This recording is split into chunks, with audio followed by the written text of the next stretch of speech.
Hello and welcome to the NECC Week 6 of League of Legends. I am Rome DMV, joined alongside RMC. For the first time, we get this duo in the booth. Let's see how it goes. How you doing today, man? Doing good. The hour and hour duel, man. We get some was it rest and recreation going here, and we've got some good teams for it here. Week 6, we've got Navigators White, Alvernia facing off against Midway here, Rome, and Alvernia. They're coming into it as first seed right now. They have not dropped a series yet, and Midway on the other side, fourth seed currently. 3-2 scoreline, not quite as good as Alvernia's, but they're a scrappy team, and I'm looking for them to potentially hand some losses over. Yeah, and I mean, that's the great thing about, having a couple losses on your record is that you can take something out of those. You can learn something from it. You can figure out where you messed up at, all that good stuff. When you've been winning, I mean, who's really to tell you where you've been messing up? You might be True. feeling like you're good to go. You might feel like you don't need any practice, all that good stuff. But this squad in Midway might be able to come in and upset them. We just got to wait and find out. I mean, it's early on. It's week 6. I mean, right here, we get to see exactly how much adjusting this team's going to be able to do right now.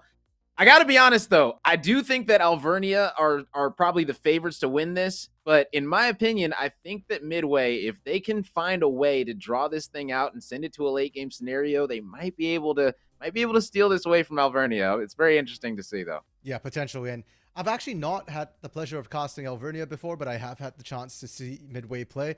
Midway, they're a scrappy team, man, and this is a team that plays together as a team. They tend to win together or die together. So, I expect to see them play around the GOAT, their AD carry here, their highest ranked player. And if you give him something slippery, something like an Ezreal maybe, something like a Vayne, he can definitely kite around a lot of these team fights, maybe win some of those.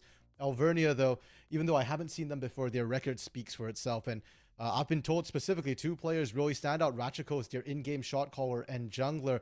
He makes the action happen. And Shibuki Ran, their AD carry here, she is a key component for the team. And she's actually going to be graduating after this split. So it's kind of her last split here in the NECC, her first and last. So I've been told. So looking forward towards her really showing what she's got. They've dominated so far here. They want to keep this going, bring it into the playoffs, and go as far as they can.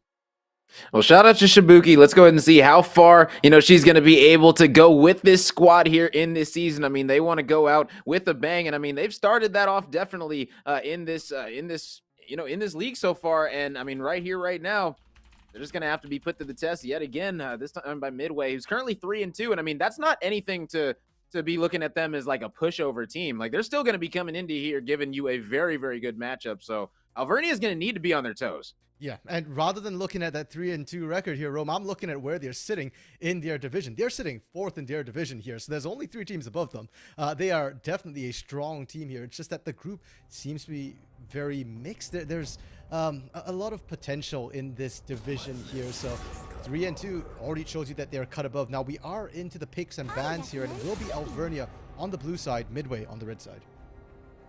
All right, so go ahead and get this one going. I mean, looking at the bands already coming out, I mean, the Pyke, the Lulu, double support bands already. I mean, I do like that. If you don't, this is the thing about support bands is a lot of times with support bands, it's something that you either don't personally like playing against or you're a target band. So in my opinion, these ones I don't like playing against them. Lulu, we know how strong Lulu can be, making that ADC extremely good late game team fights, even early game.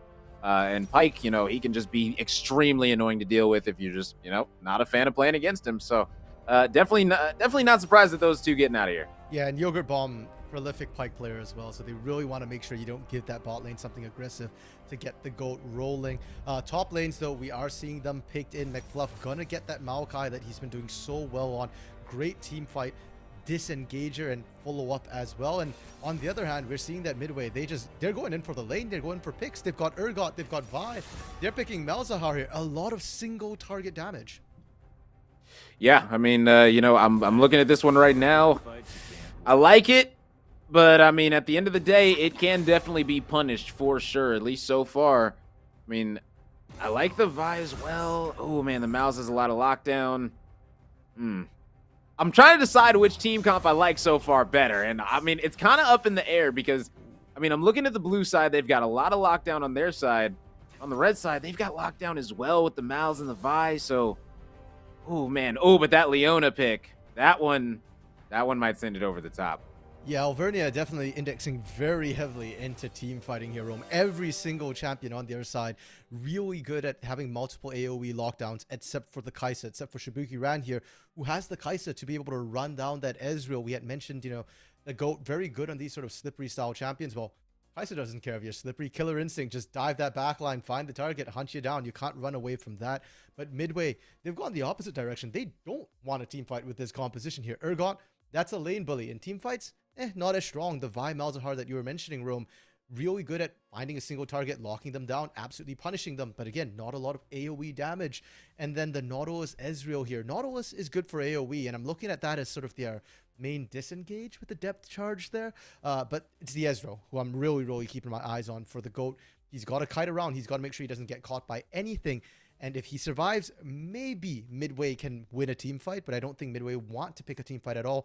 They're trying to set up death bushes, find that single target that they just eliminate right away, and then maybe you look for a 5v4, maybe you look for 5v3. Yeah, precisely. Turn those picks into drags and all those things. Anytime you got a Hecarim flying around the map, that's going to be super annoying for the enemy team, especially if he's going to be prioritizing those dragons and those Rift Heralds early on. We could definitely see this Alvernia team snowball this one out pretty early with their team. I mean, this is the thing. If that Maokai is just able to, have some fun down there, just keep on roaming and controlling those bushes.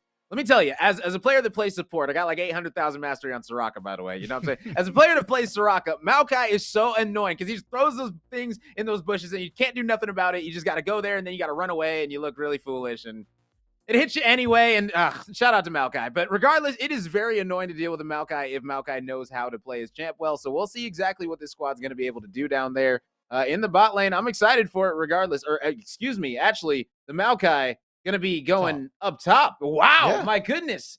Wow, yeah, that threw me off right there. My bad. Every time I see Maokai, usually I'm like thinking immediately it's support nowadays, just because a lot of times that's where people roll with it. But hey, top lane, big bully up there to deal with that or go.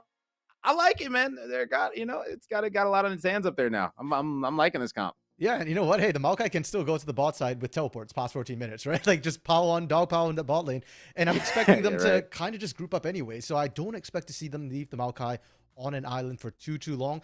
You don't want to, because Urgot, like we said, is a massive lane bully. He's got 8 legs, 4 guns, however many, damage threats. And Maokai is really going to struggle against that Urgot, especially once Urgot starts picking up some lifesteal as well. So for Alvernia, as quick as you can, group up as 5. That's where your strength lies. We already harped on how much AoE CC they have here. Midway simply cannot match. And so for Midway, I'm looking at their early game here, right? I'm looking at their jungler, Denazi, to try and kick things off, right? If you can find some ganks, if you can get your lanes ahead, then you just don't group up, and then you kind of just pressure in multiple lanes, and Alvernia doesn't get to group up as well. If they group up, just fall back. You do have stall. Malzahar very, very good at just clearing ways from safety.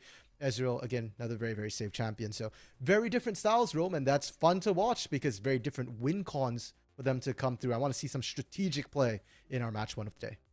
Yeah, and I mean, you were speaking about it with Alvernia. I mean, Rachiko's being their IGL and their shot caller, and also their jungler. I'm looking at this. Also says that he's a freshman coming into this. So if your shot caller is going to be a freshman, I mean, that's putting a whole lot of faith in the young gun. So I want to see what exactly he's going to be able to do on this Hecarim here. I'm excited. I got my eyes on him. That's what I'm looking out for. Yeah, and Hecarim as well, one of the junglers right now who, not known to be that strong in the early game, is more of a farming jungler, wants to hit that level 6 as quickly as possible here. And then you start ganking around, but you look on the other side, Vi, same thing, right? Like you want to hit level 6, you want to get that Assault and Battery ready to go as well with that ultimate. So definitely going to keep an eye on both of these junglers. Maybe we see Rachiko's invade because Hecarim clears faster. And if he's sneaky about it, he starts on the enemy side. He can get out there before Vi even knows that she got her jungle stolen.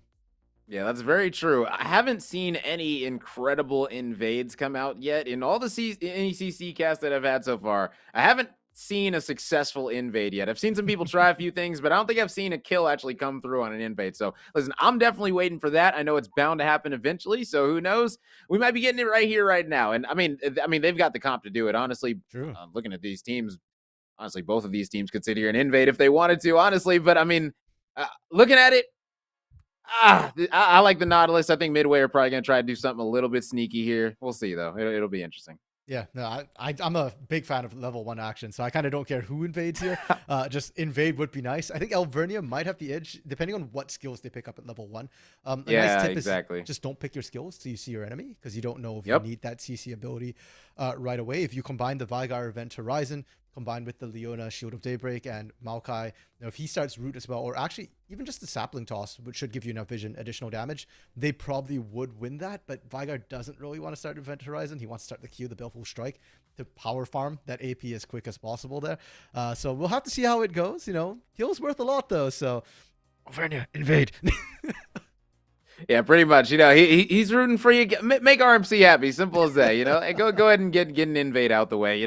Personally, I've always been a fan of waiting for them to invade. I'll just wait in a bush on my side and wait for you to walk into all 5 of us one at a time, and then make you feel really foolish. That's typically what I've been doing. At least I'm in gold though. So but regardless, that's what I do. Maybe because I don't like just walking in blind. Maybe I just it is what it is. Maybe I like to play it safe, but that's just me. So hopefully they don't play it safe. It sounds like that's what you're rooting for today. Yeah, that'd be more fun. I mean, hey, Midway, if they want to play it safe, it's not bad for them either, right? Invading a little bit risky, so you can 5-stack a bush, drop some wards to just make sure that your other side doesn't get invaded, and see what happens, right? And even, hey, if they do invade, as long as you get vision, you can always counter invade as well. We'll have to see how that particular one goes. But Rome, we've been focused very heavily right now on the sort of early game, level 1 action here. I do want to touch a little bit on the scalings of these compositions here in case the game does end up going late, because both teams actually have pretty good skillings here. There is the Veigar on the side of Alvernia here. For Trucker Donkey, it scales infinitely with the passive as well, and you can farm the minions of Malzahar very easily. And on the other side, Midway, they've got the gold on Ezreal, and I was hyped when I saw that pick. Ezreal scales great, and at the end of the game here, I'm a little bit worried that they might struggle to catch this very slippery AD carry. Yeah, I mean that's definitely something that they've got to be able to watch out for late game. I'm looking at this one. I think it's going to need to come out. I think it's going to need to be a nice early start for this squad in Alvernia, simply because if they let this team snowball, I mean, you don't want this Ezreal to get ahead late. If you can keep this Ezreal tied down late game, I mean, they're just not going to have enough damage, in my opinion, to deal with Alvernia late. I mean, I just think Midway right now, they're going to have to rely on this Ezreal to really be the backbone of their team fights and do a whole lot of damage and be as slippery as you said. But I mean, when Nautilus ults, when Hecarim's flying in there looking for you, when Vigar's putting his cage, when Leona's trying to lock you down, it can get very, very difficult. So I want to see exactly how slippery this Ezreal is going to be able to be. 100%. And just touching on some summoners here, interesting that we see the exhaust on the goat here. That's a very specific no heal summoner, yeah, and that's to deal with Shibuki Ran, right? When Shibuki goes in, you exhaust the Kaisa. You're not trying to get that heal here. You're not worried about really anything else, but anybody who gets close to you, and you kite away. So I love seeing that with the first strike as well. That tells me Goat's looking to play aggressive. We didn't quite get to see level 1 invade here, Rome, so I'm hoping lane aggression makes up for it. Yeah, exactly. It's all good. No action. I don't know if it's the Rome curse or what it is, but so far, I think I'm like only like 0 for 8 or something like that in games. But who knows? One day I'll get an invade in NECC that works out. We'll see it one day, hopefully here soon. Yeah, now both junglers starting opposite sides of the map. Denazi on the bot side here, so probably looking to gank either top or mid. I like the idea there. We touched on the fact that Feel the Truth on this Urgot going to be very, very strong. Should have control of that lane, so throw a gank in, more likely to succeed. And Ratchiko starting top side. I think the Hecarim, though, might not necessarily be looking to gank the bot lane, just trying to power farm as fast as you can. Hit that level 6, and then your ganks get that much more effective. Yeah, I mean, you can see right now the Leona and the Kaisa, they're fine with pushing this one up. So as you stated, probably not going to be a gank coming out. And I mean, this is the thing. If this Hecarim is able to full clear and then maybe run to mid, I mean, this could get very interesting if this Malz isn't going to be ready for it. I mean, you stated it up top right now. There's going to be the Urgot. He's just going to be bullying. Feeling pretty good. Yeah, kind of as expected. And pretty even so far in the first couple of waves here. We're not seeing really a lot of trading. And as I say that, of course, bot side Nisifus kind of getting caught out a little bit in the middle of a wave is going to get chunked. And as a Leona, you don't want to be low on health here. If you go in, you don't come back out. Yeah, pretty much. It's a one-way street with Leona. And, I mean, right now, the way the Nautilus is working, I mean, as you stated, you essentially cannot be below 50 HP early on if you want to engage, or else you are going to get absolutely deleted. don't have all that armor, don't have all that, all that good stacking from your W. So, but right now, Ratchako's coming in. This is going to be Hecarim trying to make a play. Nautilus should be able to get out. Going to need to flash. But still, I mean, an early flash going to be coming out. Nice plays for Alvernia to start things off. Yeah, it's not a kill, but it's still a successful gank there. Next time, Yogurt Bomb won't have that flash available. Won't even have it available for a quick, cheesy flash stun to engage. And for Ratchakos, he lost absolutely nothing. No time at all doing that. He just shows up bot and, okay, I showed my face. You burnt your flash. I'm going to pick up Scuttle here. So right on track. Really efficient gank coming through from Alvernia. Oh, yeah, big time. And, when I'm looking at this one right here, I mean, you already got the Kaisa who's going to be up 9 CS on the Ezreal. So they're definitely going to be doing a good job for now. But here we go. Yet again, gank number 2. Spell immune, though. I mean, early on, ganks on Mal's not going to be that easy. But this is going to be Nautilus getting caught. Leona locking him down. First blood coming out. And, I mean, that just shows you how strong that Leona can be early on. Yeah, and we said, right, once that flash is down, Yogurt doesn't have that escape anymore. Really came back to bite him quite a bit there, unfortunately. And in that mid lane, one thing you have to remember with that Malzahar is that passive. Like you said, kind of spell immune. You block any sort of CC for about 0.5 seconds on the first attack. So ideally, you kind of need to land some sort of damage before you get that devastating charge onto him there. Didn't quite manage to do it, but Halburn is now completely out of mana. Doesn't have TP on this Malzahar here, so there's an opportunity to try and punish. Halburn can't match Poke against Trucker or Ratchakos if he wants to revisit that lane. Yeah, and that's the thing is, I mean, if Ratchakos, if he goes back, I mean, I hate to use the word camp, but it just might not be the worst idea at the end of the day. As a top lane, I was about to say, you gotta watch out. You're gonna be Maokai right now, because we talked about it. That our god is no joke, especially when it's 6. I mean, good lord. I mean, it's gonna be very, very rough for this Maokai. But I mean, 10 CS lead currently. Things are looking pretty good up top on the side of Midway.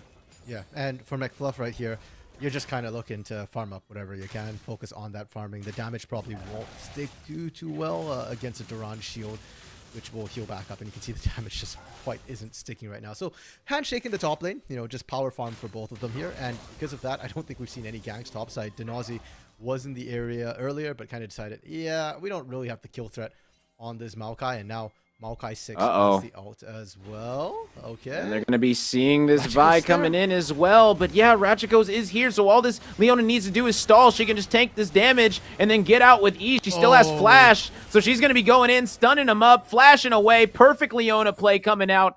This is amazing support play coming in from Nisifis right now. Yeah, really good communication from the team to say that, hey, Ratchakos is coming, right? We see that Vi. We're okay taking this, and this is why I personally think Leona is incredibly broken. They nerfed her Eclipse, I think it was either this patch or last patch, and she's still so strong while her W is up, especially, with the right keystones as well. It's just so hard to take her down, and I'm not sure the GOAT and Yogurt Bomb should be pushing out this far like this. Yeah, precisely. I mean, Aftershock and Leona just literally works so well. It seems like it was literally made just for her. And I mean, the way she's able to go in, just do a bunch of damage, super tanky when she goes in. I mean, as you stated, quote unquote broken. And I mean, hey, if you look at my match history for support, you will see a lot of Leona games in there. Let me just say that right now. I thought you were Soraka main. Come on. Listen, I'm a Soraka main, but I also got 100K on Leona, okay? I dabble here and there, okay? I dabble. Yeah, that's right. That's right. She's broken. You play what you need to win, man. Exactly. I got to get out of gold one of these days, man. Fair enough. And this bot lane, right? That's both kills for Alvernia now. In this bot side, we said before that the GOAT needs to be a big carry for Midway, but the GOAT's getting set further and further behind. And Shibuki Ran, she's starting to accelerate the pace of the game. Once she picks up her first mythic here, I'm honestly kind of worried because I think we're probably going to see a Gale Force, and Gale Force plus Killer Instinct. Ezreal might be slippery, but you can't run away from that much chase down. Yeah, and they're on a ward. They didn't clear this. So I want to see how Midway are going to play this. Are they going to try and call for a gank, say Vi come down, Vi's across the map? So I don't think that's going to happen. Yeah, it's just going to be Alvernia walking back in the lane. Okay, yeah. That was interesting. That was definitely an interesting play. Definitely want to be clearing that one out with a sweeper, but looks like no sweeper is going to be coming out on either side yet down here for these supports. So don't think any bush camping is going to be working out. Yeah, no, they're just waiting for those support items to start coming through to get the awards before they start switching to those sweepers here. And yeah, the goat and yogurt, they don't need to play aggressively. They're happy to let the wave kind of push into them and just farm under turret. With the sheen as well for goat, there's Leona's 6. She's gonna go in. Nautilus isn't 6. If this is me, I'm going in right now. Like Nautilus is not. Oh no! Why didn't you just ult? Just ult. Lock him down. It's fine. It's fine. Get It's the only like 15 Nautilus. seconds. Yeah, it'll be back. Oh man, another beautiful gank gonna be coming in. Beautiful fear. Gonna be forcing the flash out mid, and that is gonna be big. Look at up top. My goodness, a 20 CS lead currently. Yeah, and that's going to continue, right? We said, as far as McFluff is concerned, as far as Alverno is concerned, you kind of want to get McFluff out of lane as soon as possible. But it's still too early. We're not even at the 10-minute mark yet, Rome. So you just kind of got to sit in lane, take your licks. And because of that pressure that Feel the Truth is getting, I like what Denazi has done here. Denazi going for the Herald take, knowing that, hey, I've got that topside pressure. My mid lane still is out available here. We can win this 3v3. Yeah, I mean, they're looking pretty good right now. At least as the scuttle is going to be going over to midway. I mean, right now the CS lead is pretty much... I mean, it's pretty even, honestly. It's pretty split between the lanes. I mean, up top, you got midway winning. In mid, you got midway winning. And then bot, but we got a little bit of action going up top. Wow. That is going to be your got flashing in, but not able to pull him back for the Vi. I mean, they were trying to go for the connection, but it just wasn't there. Yeah, Feel the Truth not quite getting the flip off there. And even if you did, I'm a little bit worried they don't have enough damage to kill him out. Yeah. Right? The ult's still up and available. As it is, Yep. they're just going to drop the Herald and just try and brute force this turret. I don't think they can take the turret, but they'll just get the break. Yeah, they definitely shouldn't be able to.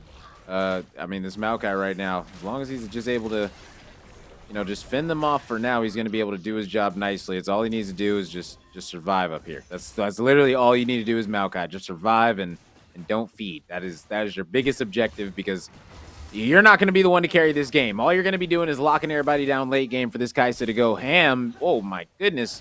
Look, down low right now is Kai'Sa's putting in work, doing serious damage to this Nautilus, and they're thinking about diving this. It looks like this Leona. I like it. She's got some cojones.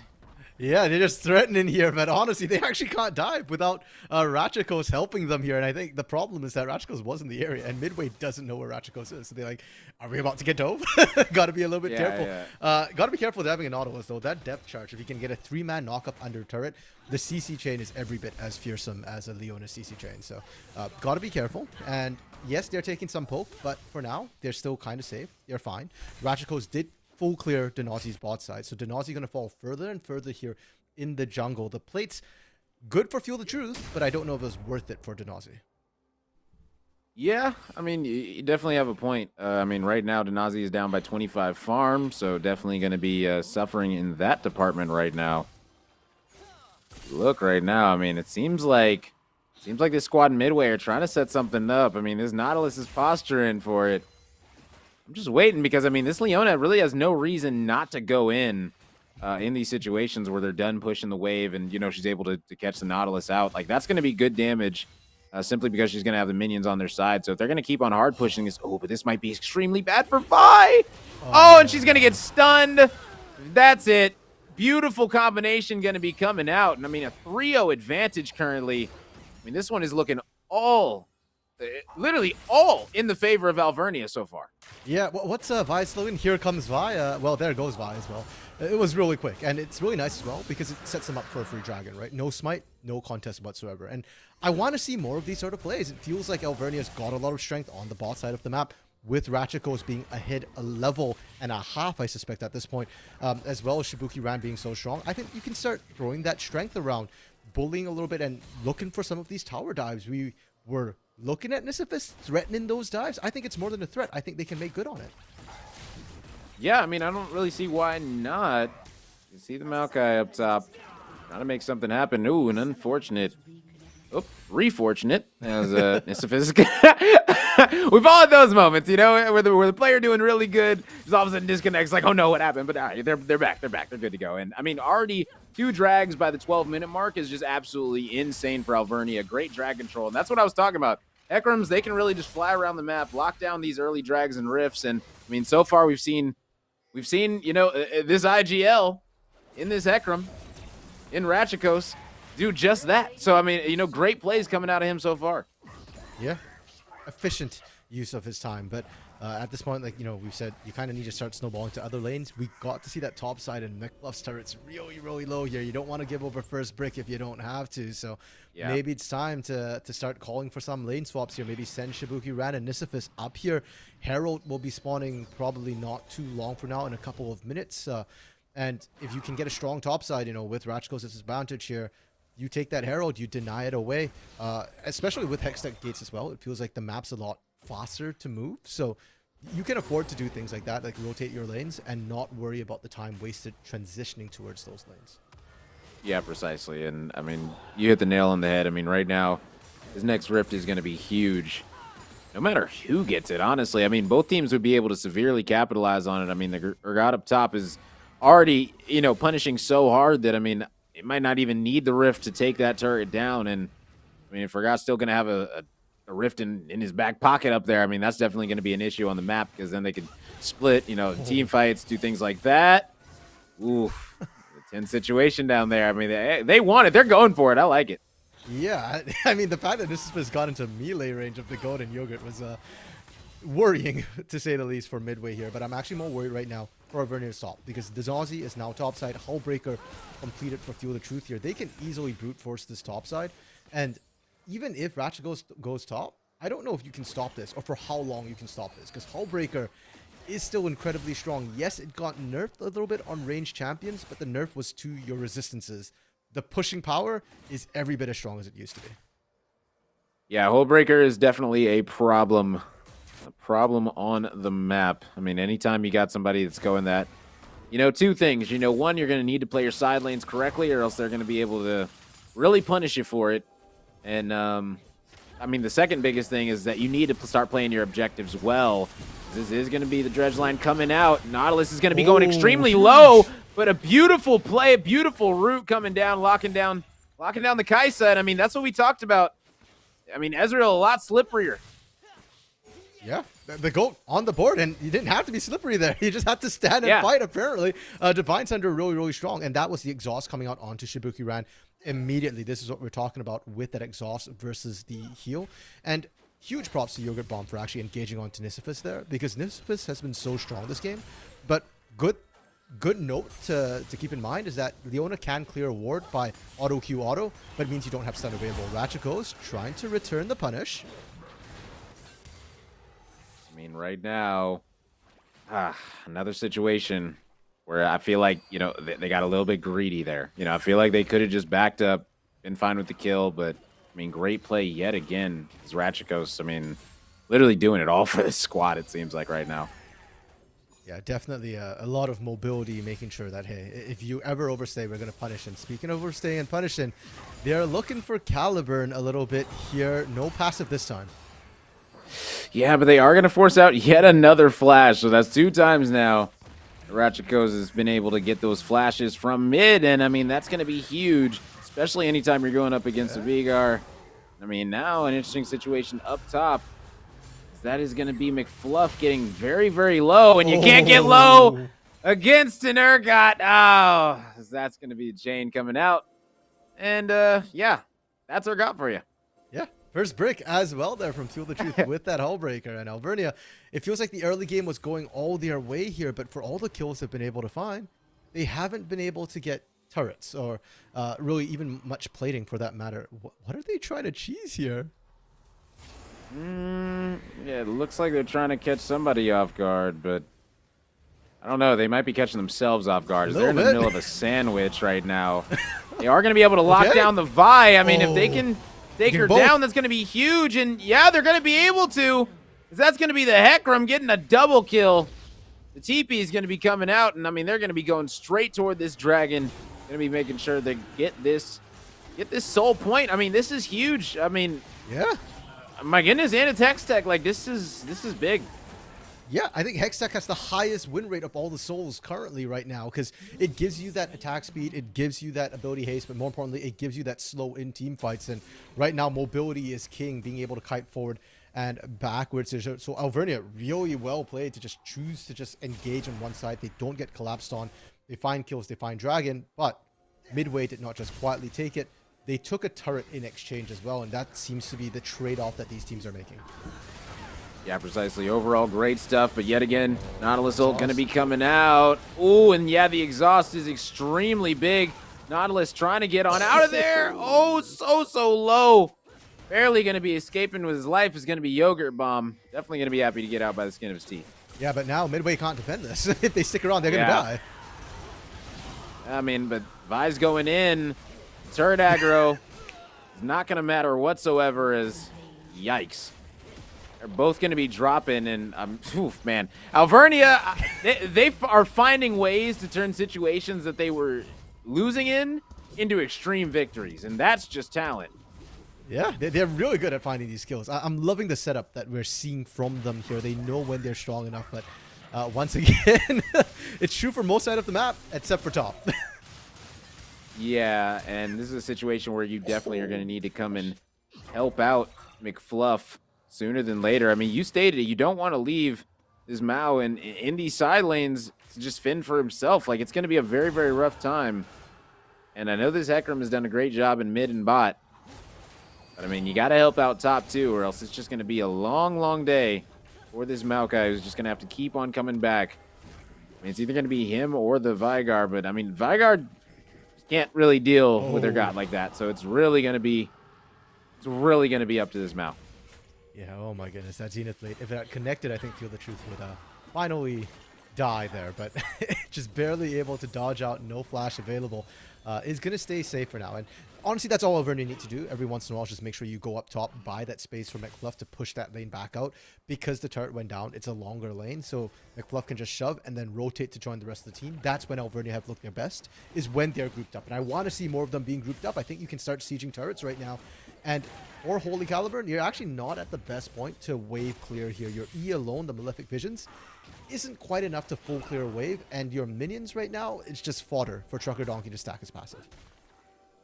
Yeah, pretty much. And, I mean, it's essentially a situation where, I mean, right now, Alvernia are essentially ahead in every way. They're ahead in kills, they're ahead in drags, but there's still a chance on the side of Midway. It still feels like they're in this game in a way. I don't know what it is. It just feels like one team fight could really turn this thing around. I think it's because of this top lane. I feel like that's the main reason. Yeah. I'd agree. It's because of Feel the Truth, right? Every time you leave it alone, he's just going to be shoving, and he's winning the top lane so hard. He hasn't died a single time yet. That's the other thing, right? Sure, you can chase him off, but you don't just want to chase him off. You want to kill him. And they're struggling right now to be able to lock down this crab. So definitely a bit of an issue for Alvernia. And the other problem too is that if you're taking too long, they caught him finally. Yeah, and that is the Mao ult going to be coming out, and we talked about it. There's the damage. Is this Urgot going to be able to get her low enough? No. A Shibuki Ran is going to be able to get a big kill, and that's going to make her 4-1-4, ladies and gentlemen. She's having a ball today. Yeah, Trucker might not, though, and that's the problem of the amount of resources they have to send just to kill that top lane. I mean, yeah. Oh, my goodness. No way Trucker got out of that. That was incredible. Oh! And it's going to be a beautiful play yet again coming in, and Trucker going to be able to get the kill, even though they are going to be getting the tower. I mean, Midway going to be feeling very, very bad about that situation. Yeah, Ratchet just feels omnipresent on the map right now. He's just everywhere he needs to be. He didn't even have to burn Ghost to get down there, too. And just like clockwork, Rob, it feels like they get that bot side kill. They get control, and Dragon's coming up soon. Oh, they found Yogurt Ball. Yeah, I mean, yet again, just another situation coming out. Yogurt gonna be caught out. Does have flash, but no point in using it. Like, it's just extremely unfortunate. And I mean, now a minute left, 30 seconds till this drag. He's looking like a soul, and I mean, you said it. It's got the highest win rate, so not looking too good right now for Midway. Yeah, this is really rough because I think that's all that Alvernia really need to tip things into their odds. Rachiko showed. Oh no, they're trying to set up the ambush on anybody who walked in, but because Rachiko was poked out, Caliburn's like, yep, no, I'm not walking into that. They're trying to group up. You can see them sending everybody here. Fuel the Truth walking down as well here, and I need to start seeing some wards because they're going to need to call that TP from McFluff here, and they're oh that ward survived. Okay. Yeah, it did, but I don't know if Downsy is going to be able to. Denowsy does go down. Feel the Truth goes down as well as, I mean, they're going to be feeling the pain, the suffering, everything that Alvernia is going to be laying on them because that's going to be the soul. That's most likely going to be setting up the end of this game. 23 minutes, Rome. It took 23 minutes for me to feel confident in Alvernia, despite the fact that they came out of the gates swinging here. But yeah, now it's looking like even Feel the Truth is starting to fall behind now. 2 deaths in the last 5 minutes. Alvernia takes Soul. They're going to take Baron. And for Midway, good luck trying to stop the show. Yeah, going to be very, very difficult. I mean, this one's going to be going down in a hurry. And, oof, man, yeah. Mal's not going to be able to steal this one. I mean, unless he gets extremely lucky. And yeah, that's not going to be happening whatsoever. And they're going to go ahead and back away. Oh, man, this is scary. Baron pushes with Hextech. This is dire straits right now for Midway. Yeah, the only, or not the only good thing, but the main good thing for Midway right now is the fact that they've only lost 1 turret on the bot side of the map here. So there's still a lot of turrets for Alvernia to chew through. Yes, it is standing gold, but at the same time, you're not at risk of just losing an inhibitor and then suddenly having like a bleeding lane in one of the lanes here, right? You can still take your time, slow down the shove. The wave clear from Ezreal and Malzahar is still pretty good. Feel the Truth can still sit on a side lane and stop the 4-1 split push. McFluff still can't handle him even with Baron buff here. So it's a question of how effectively Alvernia can just group up and force some of these. Look, at the end of the day, the McFluff should be able to hold him off in top lane. If you want to go in 1v1 me up there all day, I'm fine with that. My team is going to be pushing, and you're not going to be able to do anything about it. Like, look at this. This is just a situation where they're going to be bullying the mid. Collapsing. Yeah, this is their gut. They are, and Mao isn't there. Mao doesn't even have TP. This is going to be a straight-up 4v. And the Kai'Sa's going to be going in. Oh, my goodness, absolutely deleting him. Ezreal ult is going to be coming out, not going to be connecting with much. And oh, my goodness, the cage is going to be locking him down, ladies and gentlemen. And that's going to be a triple kill coming in for the Hecarim. For finally, Ratchikos does finally drop. First death of the game, but I mean, 9-1 and 5. Good Lord, ladies and gentlemen, 17-4. This one's looking all Alvernia.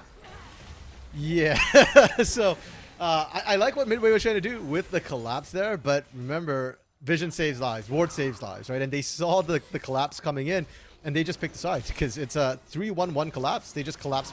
They returned the collapse onto one of those one players. So what should have been a 5v3 ended up becoming a 3v4. And with the gold lead that Alvernia have, they can take those odds. They can fight that here. And suddenly, yeah, mid lane, they push all the way in. They're going to continue. They have another minute of Baron here, so they're just going to use it. Take that top side turret as well. And suddenly, yeah, what was the gold lead earlier, Rome? Because now it's looking like, what is this, a 6.5K gold lead? Yeah, it's not looking too great. I mean, the top lane been bullying, but that gold is not going to be enough to even this one out. I mean, it's really that I feel like it's the soul that's really not going to give him much of a chance in these team fights. You saw how the Vigar was just able to come in, clean everything up. I mean, and also Shibuki ran just coming in 4-1 and 10. I mean, 10 assists right now on this ADC. Really just letting this Hecarim have fun. Just this Hecarim is really enjoying himself. Yeah, and the as freshmen should. True. Yeah, I mean, if you're in-game shot caller, you know what? Right. Make your shot caller happy, and they'll shot call better, I guess. they feel more confident going in. It certainly has worked out really well. In fact, that was Ratchikos' first death this game, in that last fight there when he overextended a little bit. That's how strong he's been. And for that matter, Trucker, Donkey, up to this point, has yet to die on this Vigar. Did I jinx it? Are they going to be able to collapse? Nope, left us there. Yeah, definitely going to be a sticky situation. And, oh, man, that's a lot of damage going to be coming out. And, finishing her off. Trucker is absolutely getting huge right now. Leona going to be able to tank up everything under the sun. I mean, it doesn't matter what lane we look at. It's all Alvernia every way. Rome, can I just point out, using the Vigar ultimate, the Primordial Burst, on Denazi there, who was like, what, 100, 200 health? That was completely unnecessary. Is it going to Yeah. matter, though? No. It's going to be back off cooldown for the next fight anyway. So spell points to Trucker Donkey. And this bot side, they're just pushing, and they're going to look for more kills. Yeah, and yeah, just another situation. Oh my goodness, absolutely deleted. Double kill again coming in for Ratchikos. I mean, if another one is going to be able to come in, is feel the truth, going to be feeling the pain of the horsey. This is a wild freshman on the loose. Yeah. Feel the truth? You can't handle the truth right now.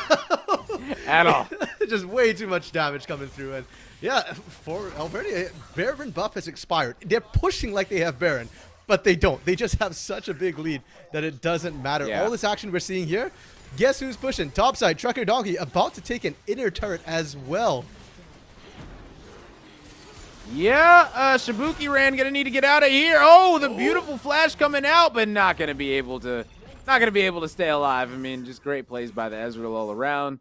Shibuki, that was definitely a little bit of a heat check there. You know, not mad at it though, not mad at it. No, you can't be mad. You still have 10k gold lead right now. All it is they're just giving Shibuki Ran a bit of a vacation. She gets to go shopping, you know, come back with bigger items. Phantom Dancer completed as well now. Looking to complete their next item with a BF Sword in inventory. I'm not even sure what we're going to see. Is it going to be an Infinity Edge? Is it going to be a Bloodthirster? I honestly think a Bloodthirster might not be a bad idea right now because with that shield, I don't think anybody's going to be able to take her down. Yeah. Bloodthirster might be kind of crazy. I'm not going to lie. I'm not Gotta mad at protect it that though. KDA. You know, Gotta protect that KDA. ever since they added crit to Bloodthirster, I've been a fan. You know, I've been like, all right, bet. I don't know why they did it, but hey, they did it, and I love it. And now there's a lot of damage going to be coming out as Trucker Donkey going to be picking up another kill. And oh my God, Ratchiko is going to be able to dip on out of there with his life still. Now the question is, are they going to re-engage? Because I mean, this front line is pretty chunky coming out. And they can pretty much face check this squad, it feels like. I mean, this is going to be a big fight. This is what I was talking about. Yeah, they're going to face check him as Ratchiko's flying in. He's getting locked down by the mouths, but that's not even going to matter. Oh, my goodness. Finally gets shut down, but everything is just getting cleaned up by the Kaisa. And Shibuki Ran going to be feeling good, picking up a couple kills to her name. And, I mean, this could either be game or soul, or not even soul, or... Oh man, this one is over. It doesn't even matter what they do. They can. I feel like they can go to Baron. They can go to Infernal or Infernal. They can literally do whatever they want at this point. And I think they're gonna just try to end the game. Why not? Yeah. Okay, that happened.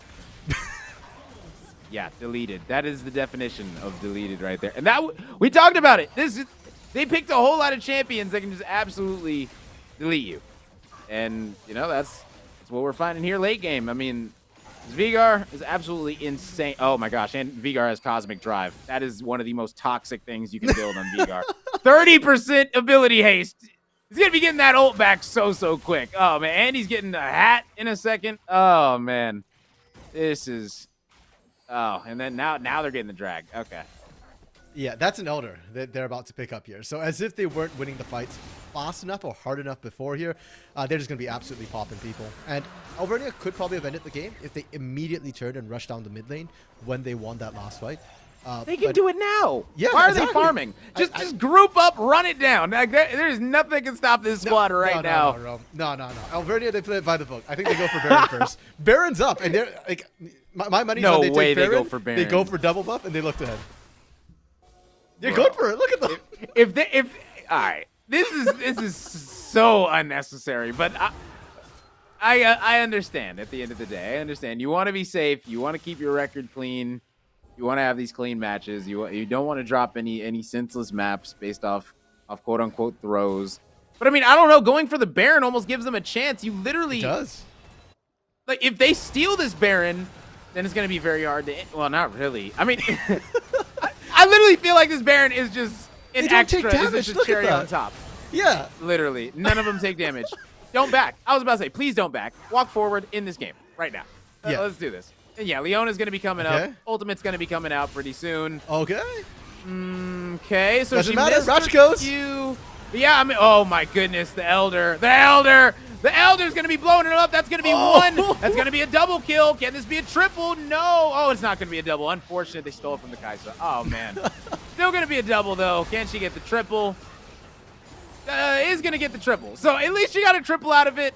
You know, Hecarim, Leona, yeah, they're fun, but oh man, come on, Leona. Got to give that one over to your AD carry. Hey man, you know, I think Nisifus has been doing the bulk of the heavy lifting for engaging here, along with Ratchikos. You got to give your support, you know, a little bit of love once in a while. 2 kills, pretty good. And Alvernia, a statement game here in their game 1. This is why, Rome, they're 4-0. Yeah. You can see as soon as they get a lead, yeah, the early game was a little bit quiet. Sure. But when they start grouping up, when they get the lead, my goodness, they don't let off the gas. Yeah, it was a snowball for sure. I mean, we said it. This one could get out of hand and get very snowbally, and that's exactly what it was. You know, they got a 6-minute drag, 12-minute drag, 18, and then 24-minute soul. Doesn't get better than that. Then they got a 30-minute elder as well. Like, it literally does not get better than that. I'm sorry, that was absolutely flawless plays. That was flawless. Jungling coming out right there. Honestly, from the freshman, I mean. He's really impressed me. I mean, Ratchikos, if he can do that on another champ, because I know that Hecarim's getting banned. There's no way that Hecarim is getting through. If that Hecarim gets through, I mean, Midway is just, I don't know. They have some serious amnesia over there because that Hecarim needs to go away expeditiously. You know what, though? The scary part is that isn't even Ratchikos' most played champion. So even if you ran away that Hecarim, there are other options to come through. And for Midway here, I don't think their plan quite worked out. We didn't get to see those picks come through. The laning was fine. In fact, I think putting Feel the Truth on that Urgot is something they can run back into game 2 if they so wish. But the other lanes, I think your jungle and your mid especially, the Malzahar and Vi didn't have as much impact as we'd like to see come through. Yeah. And I think it's a function of the champions, not the players themselves. Denazi did fine. Caliburn did fine in lane. So maybe things with a bit stronger team fighting presence or better CC just to enable the GOAT to kite around would probably be better, because the GOAT did put in a lot of work and did get damages. We saw some surprise kills come through. That was mostly off the GOAT. So keep the Ezreal, change up the mid and jungle. I mean, you said it. I mean, the Mal's wasn't really effective. The only time that I saw the Mal's really be effective was at the very end when Hecarim just went in full sended into 5 people. You know what I'm saying? Like, okay, then you locked him down. You guys were able to kill him, but it didn't even matter. You still got 4 of your members wiped. So, I mean, right now, you're just going to have to come out and be better at the end of the day. I don't know what this squad's going to have to do. They're going to have to figure out what I mean, you said it was the mid and the jungle that they're going to need to switch out. I mean, I think they're going to need to switch out the Nautilus too. I'm going to be honest. That Nautilus against that Leona was just not it in that bot lane. I mean, that Leona was just having a field day for sure. Yeah, and you know, I'll give that to Nisifus. I thought Yogurt Bomb was fine. But hey, if Yogurt Bomb wants to switch up to something else, I'm fine with that too. The problem was his pike got bad. Oh, right? 7 and 6. Ah. Hey, and 6. He did get the 6.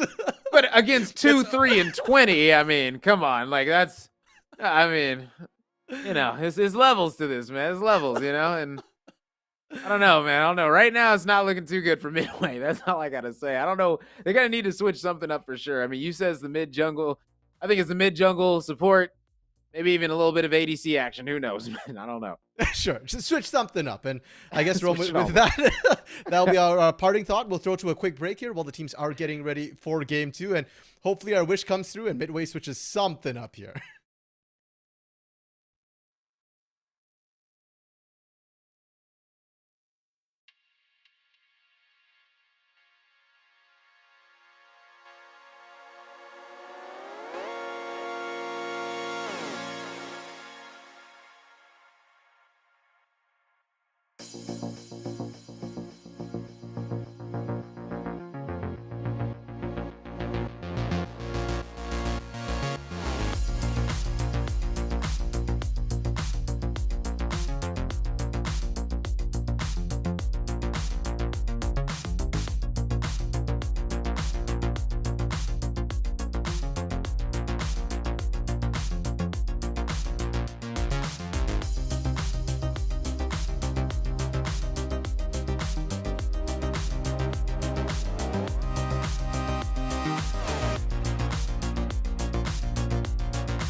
Hello and welcome back to the NECC. We are here, week 6. I'm Rome DMV, joined alongside RMC. And I mean, we've got another intense game coming up for you guys right now. And I mean, the way the first one went, let's see how the second one's going to go. I mean, I don't know. Fair enough. Yeah, Alvernia, you don't need to fix what ain't broke, right? So I want to see them just run the same draft back or as much of it as they can. And for Midway here, we left you in the parting thoughts that just change something, change anything, change everything if you can here. And it starts with the bans. I want to see them ban out everything that worked for Alvernia in the first game. I'm thinking, ban that Leona, ban that Hecarim, because Nisifis and Ratchikos, man, these engagers looked so good last game.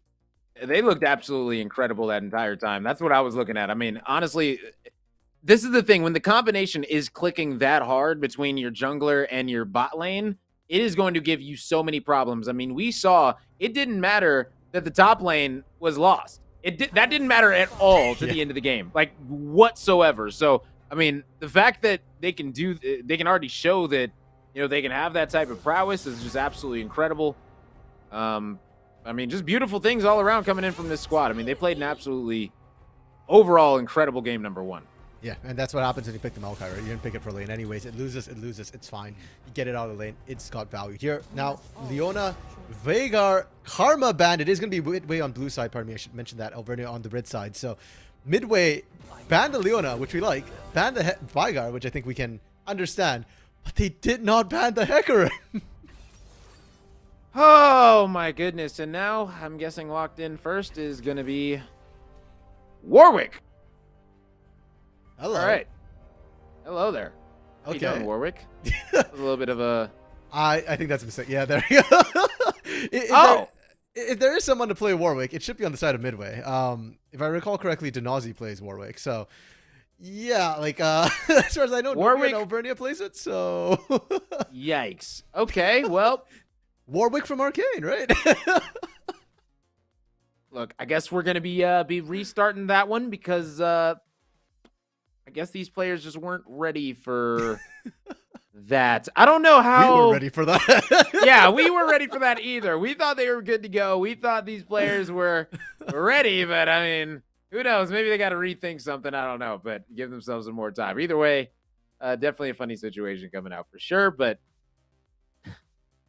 We were just waiting for the Hecarim to be locked in. So here we go. Let's redo this. All right. So our guess is the Hecarim is going to get locked in. Let's wait and find out. I mean, part of me is guessing that maybe they made a mistake in the bans. They should have banned Hecarim instead of the Karma. Probably not, though. They didn't stop the draft right there and then. So, yeah. So, I mean, from what we saw, the Yone, Vladimir bans. The Vladimir is a bit of a new one, and I'm a little bit surprised that we're seeing the Vladimir ban here. Considering that it didn't come out in game 1, and there's nothing in the sort of match histories that I was prepping for that makes me think of Vladimir would be an issue here. So we'll have to see if maybe the teams know a little bit more. Maybe they scrim together. For now, though, Mundo being locked in, or as the producers like to call him, Thanos, being picked up here. Yeah, shout out to our producers, man. He said don't call him out, man. Oh, man, we're going to go ahead and call him out anyway, man. Shout out to him. Well, let's go ahead and look at it. There it is, the Hecarim locked in. We knew it was going to be coming. Yep.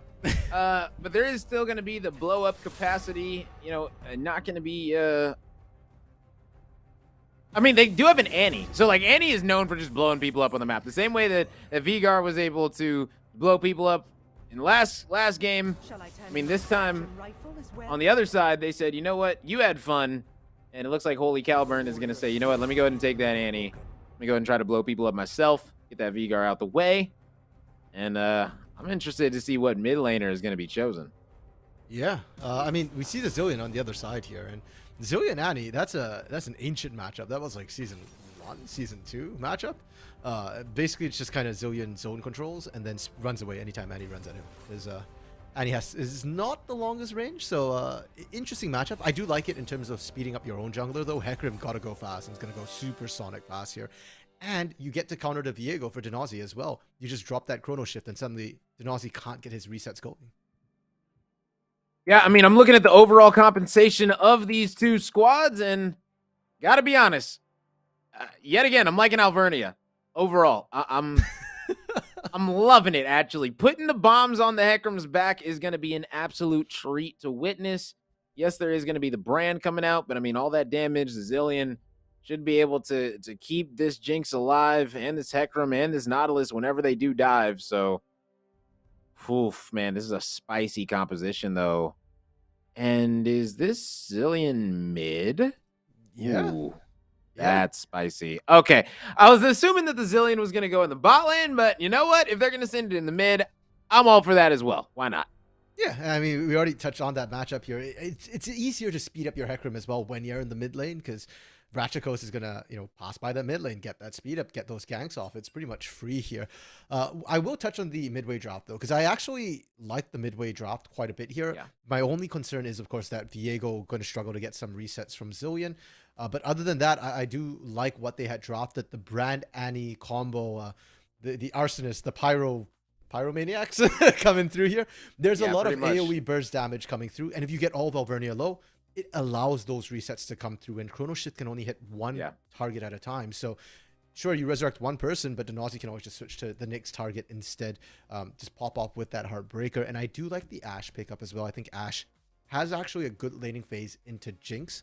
Her volley does outrange the Jinx, and more importantly as well, the Enchanted Crystal Arrow, the ultimate from Ashe, lets you pick the fights on your terms. So you don't have to risk the Annie running in, having to flash Tibbers. You use the Enchanted Crystal Arrow to get the stun, and then Annie can run in, doesn't have to blow the flash, get the Tibbers down. You go in with the Brand, Pyroclasm bouncing around there, and then start the reset. So Midway's composition, much more team-oriented here. And considering what happened last game, I think it's a good change. Okay, all right. Well, you like the change. I'm looking at it. I do like the combination of the Ashe Brand down there. I do think that could be causing some problems early on. But overall, I think once this one gets towards the late game, I think that Alvernia are just going to run away with it. I'm going to be honest. I think that this Annie is going to be disappearing in the mid lane. I think the Hecarim is going to go in, slicing and dicing on his saddle, feeling pretty good about himself. And, the way that he was playing last map, why would they let this Hecarim through again? Like, this is going to be causing so many problems for this squad. I agree with you, Rome. I am very concerned about the Hecarim pickup here. And Hecarim scales incredibly well as well. We'll be able to match Viego's scaling. And yes, the early game, like we said, last game was a little bit slow, right? But for Alvernia, they're fine with that. With the Jinx as well, their scaling this game is going to be absolutely incredible. It's not the infinite scaling of the Vigar, but still, it might as well be, right? The range on Jinx gets so great late game that I don't know how Midway are actually going to reach the Jinx with all those bodies in front of her as well. Literally, congrats to past the Maokai Nautilus. There's still bombs waiting for you from that Zillion. And Zillion speed up. We're talking about it in relation to Hecarim. But you put it on that Jinx, and she basically has a get excited before she even gets kills and actually gets excited. When she does get excited, she's going to be moving even faster. Yeah. Yeah, literally just flying around. That's the thing about Jinx. She can scale up so well. Late game going to be a problem. And that's why I said, like, the longer this game goes, the more it's going to be going in Alvernia's way. Midway are going to have to end this one ASAP. And I don't think that the Mundo was the right pick if you're looking to end this one fast, in my opinion. Simply because, looking at it, I don't know. Do you like the Mundo pick? Because I feel like they could have went something a little bit better. I'm just trying to think what, Feel the Truth likes to play in that top side. And he's got champions like Yone, like the Urgot, Cho'Gath, Nasus. And you can kind of see a trend here. A lot of them are scaling champions. Cho'Gath and Nasus need time to go up. Yone also needs time to buy items. Nasus looks pretty good, in my opinion, with this type of a comp. He's another slow champ, right? That's the problem. And if he's like slow scaling, but he could be in the side lanes at least trying to cause havoc. We saw it not work last game, but I think that's mainly simply because I don't really know what the reason was. I'm gonna be honest. Like, it just didn't work out. Like that Urgot had so much priority, it just had nothing to back it up for, like nothing to show for afterwards. So I'm looking at the compositions right now. I want to give Midway hope, but personally, I'm just not a fan of the Mundo. I'm not a fan of the Annie. And you're not a fan of the Vigar. So, or the Viego, excuse me. Yeah. So sounds like we both got Alvernia. No, I do like the Midway composition for what it's got here. I do think it's a good setup for the Viego. I'm just worried because of the Zillion, and I think that was a great counter pick from Alvernia there to pick up that Zillion, to break that combo chain. But it is, risky. Like I said, you got enough targets that you can pick from. You can only sort of out one person. Roll. Do we get to see Double. level 1? They're grouping up. Here we go. Is it gonna finally happen for me? Looks like they are going to be trying to get this interesting play into the tri-bush, but guess what? Nobody's going to be home. And now they're just going to be waiting. Oh, man. Is this going to be a situation where they're going to walk all the way back, or are they going to be fine taking this? Oh, they're just going to... Bro, what are we watching right now? Like, there's no way. And now they're going to back. Oh, no. Oh, this is going to go great for Alvernia. Whatever team ends up waiting the longest in these situations typically ends up coming out happy. But the thing is that McFluff is nowhere near top lane. But where are they going to start? They're just going to start their blue. Oh. Now they're going to walk back. Oh, man. Here we go. Ladies and gentlemen, here it is. I was wondering, 4v3. This is it. The collapse is coming in. Oh, my goodness. Holy is going to say holy moly as he's going to be dropping first. Hecarim getting first blood. They're not even going to be getting this blue buff. They're going to be running for their lives. The Zillion just needing to stall the Viego. And, I mean, no leash going to be coming out either now. Already, Alvernia way ahead. Yeah, and that we got to acknowledge, Rome, that was sheer luck that it played out that way here. And not only do they delay Denazi, but it's also sort of a switch between the lanes. You can see Goat in that mid lane getting that level 2 first. They got an entire wave advantage over Trucker Donkey. But bot side's the same thing, right? Yogurt Bomb and Holy Caliburn couldn't get to lane in time. Caliburn died and gave first blood over to Ratchikos of all people too. So it's a trade. Bot side for mid lane here. Trucker Donkey probably not super happy about that, and we'll have to see what Shibuki Ran and Nisifis can do with that bot side lead to answer. Yeah, I mean, we just got to wait and find out. I mean, right now is going to be a little bit of a CS issue. Going to be coming in for Yogurt Bomb. As, oh, okay. They swap lanes. They completely swap lanes. Okay, so Yogurt Bomb went from playing support to now playing Ashe. And Holy went from playing mid to now playing support. And the GOAT went from playing ADC to mid. Versatility on this squad. Yeah. And to be fair, the GOAT isn't even really an AD carry main. Anyways, he's actually a support main, I believe. So, Annie support was a thing. I guess he's comfortable on the champion, and it would explain why we saw an Annie, because I was quite surprised. I thought actually that they pulled in their sub. Oh, you thought it was Annie support? Okay. Yeah, well, no, I did think it was Annie mid, but I mean, Annie support was a thing, so like Goat might have played it back in the day. And Brad is effectively still a mid laner, right? So Holy Caliburn, even though he's role swapped into the support role, he can still play it like a mage anyways. That's what I expect to see from this bot side. So yeah, interesting swap up, interesting versatility. I like the change in champion pool though. Yeah, precisely. I mean, the funny thing that I'm looking at, though, is Nisifis said, you know what? I played Leona, and you played Nautilus, and I absolutely destroyed you. Now I'm going to play Nautilus and show you how to do it. Early Flash going to be coming out yet again. Seems like every single time this Hecarim's coming mid, we're getting a Flash burned, and that means that we'll see this Hecarim back mid, probably after the Scuttle.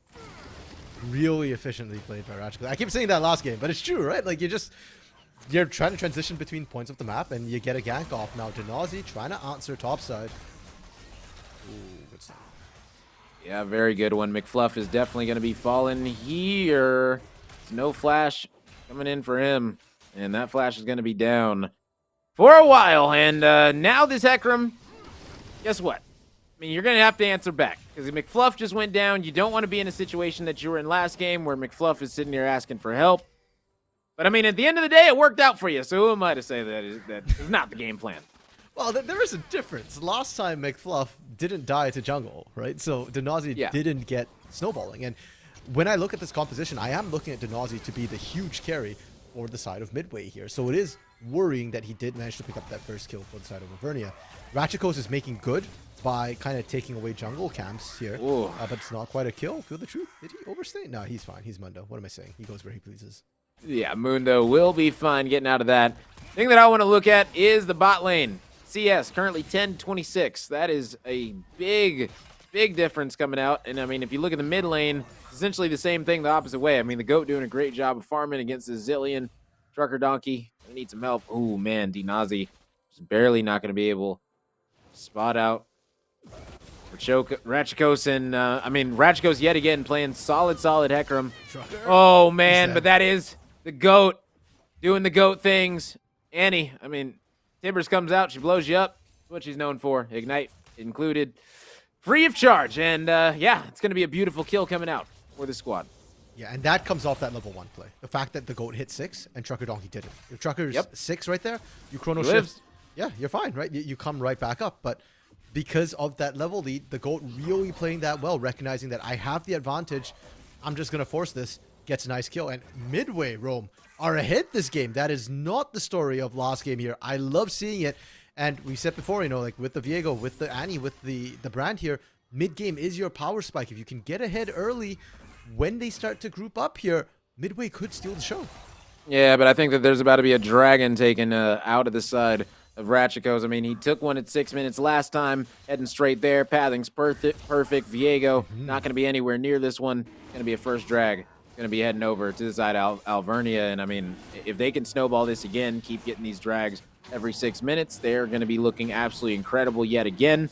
You know it's not going to be an Infernal Soul, so, I mean, there's that to look forward to if you're Midway, right? True. Yeah. Hextech might still be on the cards. We'll have to see what we end up going with here. What is our second Drake? It's Hextech Drake, so we're not going to see Hextech Soul either here. That's going to be nice for Midway. And gotcha. Ooh, oh, unfortunate. As Yogurt or Holy, excuse me, is going to be dropping, and that's the great thing about the sad thing about Brand is that, you know, he's so strong, but if he gets caught, he's oh so squishy. And I mean, Nautilus doing such a great job of locking down. I mean, Nisifus overall, so far, in my opinion, the MVP. Yeah, 2 bans thrown at him too, right? Leona and Karma both coming out there. Topside though, McFluff. Fluff definitely going to be in a world of hurt. Going to need to back on up to his tower. And we've seen this story before. It's just going to be all about staying alive. Don't feed. That's literally your only job up there until late game when you're going to be grouping and causing havoc in these team fights. And I mean, you said it. That squad was in the lead in Midway, and now Alvernia find themselves having the gold advantage. They got the 1,000 gold lead. They've got the drag lead. They're looking pretty good. Yeah, that might change if they can get Herald, though. And for all that we're saying Alvernia's got a lock on the Dragons because of their strength, the opposite is true on the top side of the map. Oh, this ambush. Caliber, not again! Oh, here we go. And this time it is going to be working out perfectly. Is Holy going to be dropping? Dredgeline coming out as well.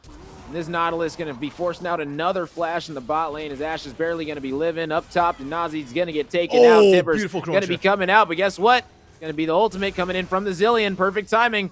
Guess what? It's going to be Feel the Truth trying to run him down. But Ratchikos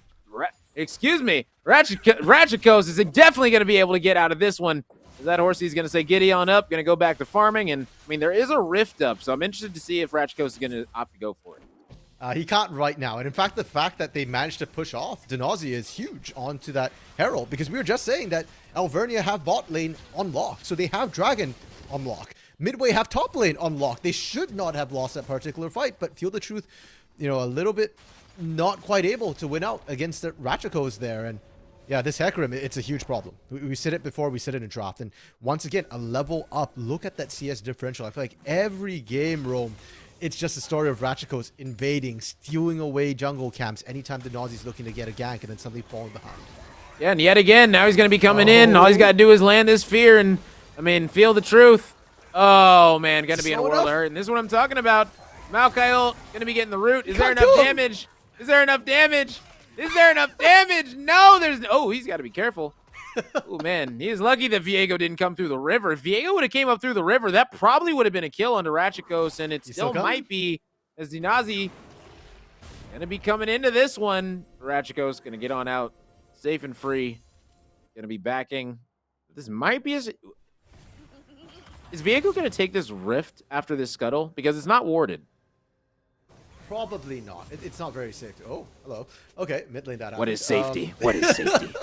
Apparently, Trucker Donkey doesn't know. Yeah. A couple of seconds away from Chrono Shift coming back up off cooldown as well. That's really got a sting. But second time, Goat is making good bot side again with those hooks.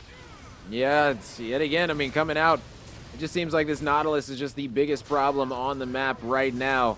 I mean, aside from Ratchikos, obviously. Ooh. Oh my goodness. Okay, this is why Jinx is so good right here. Like, if Jinx would have landed that, man, it would have been very, very problematic. But I mean, either way, they're still going to be getting this first tower in record time. 11 minutes, beautiful stuff. I mean, she did land it.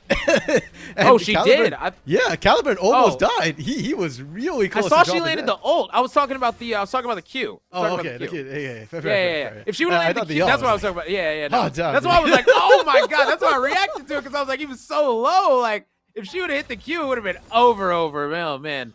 But like you said, it still is over, right? The turret did drop, and now exactly. Shibuki, Ran, and Nisifis are allowed to be unlocked to roam into the other lanes. Their turret didn't even lose a single plate throughout that laning phase, and I want to see Trucker Donkey sent to the bot side because right now the GOAT is abusing the Zillion 2-level lead up here. And speaking of abuse, McFluff taking a lot of it here. Herald was actually taken while that bot fight happened. Yeah, and I mean, that could be big for this squad. They're just going to be getting a few plates off of it, but oh man, we talked about it. The GOAT going to be using that Annie. Tibbers blowing up McFluff, turning into little fluff in front of our eyes. I mean, yet again on the bot lane, it's going to be Ratchiko still wreaking havoc down here on this Yogurt bomb. And I mean, Yogurt is looking about as sweet as Yogurt on the map right now because guess what? That's going to be another kill coming in from Nisifis. And I mean, this is like snacks down in bot lane. It's candy.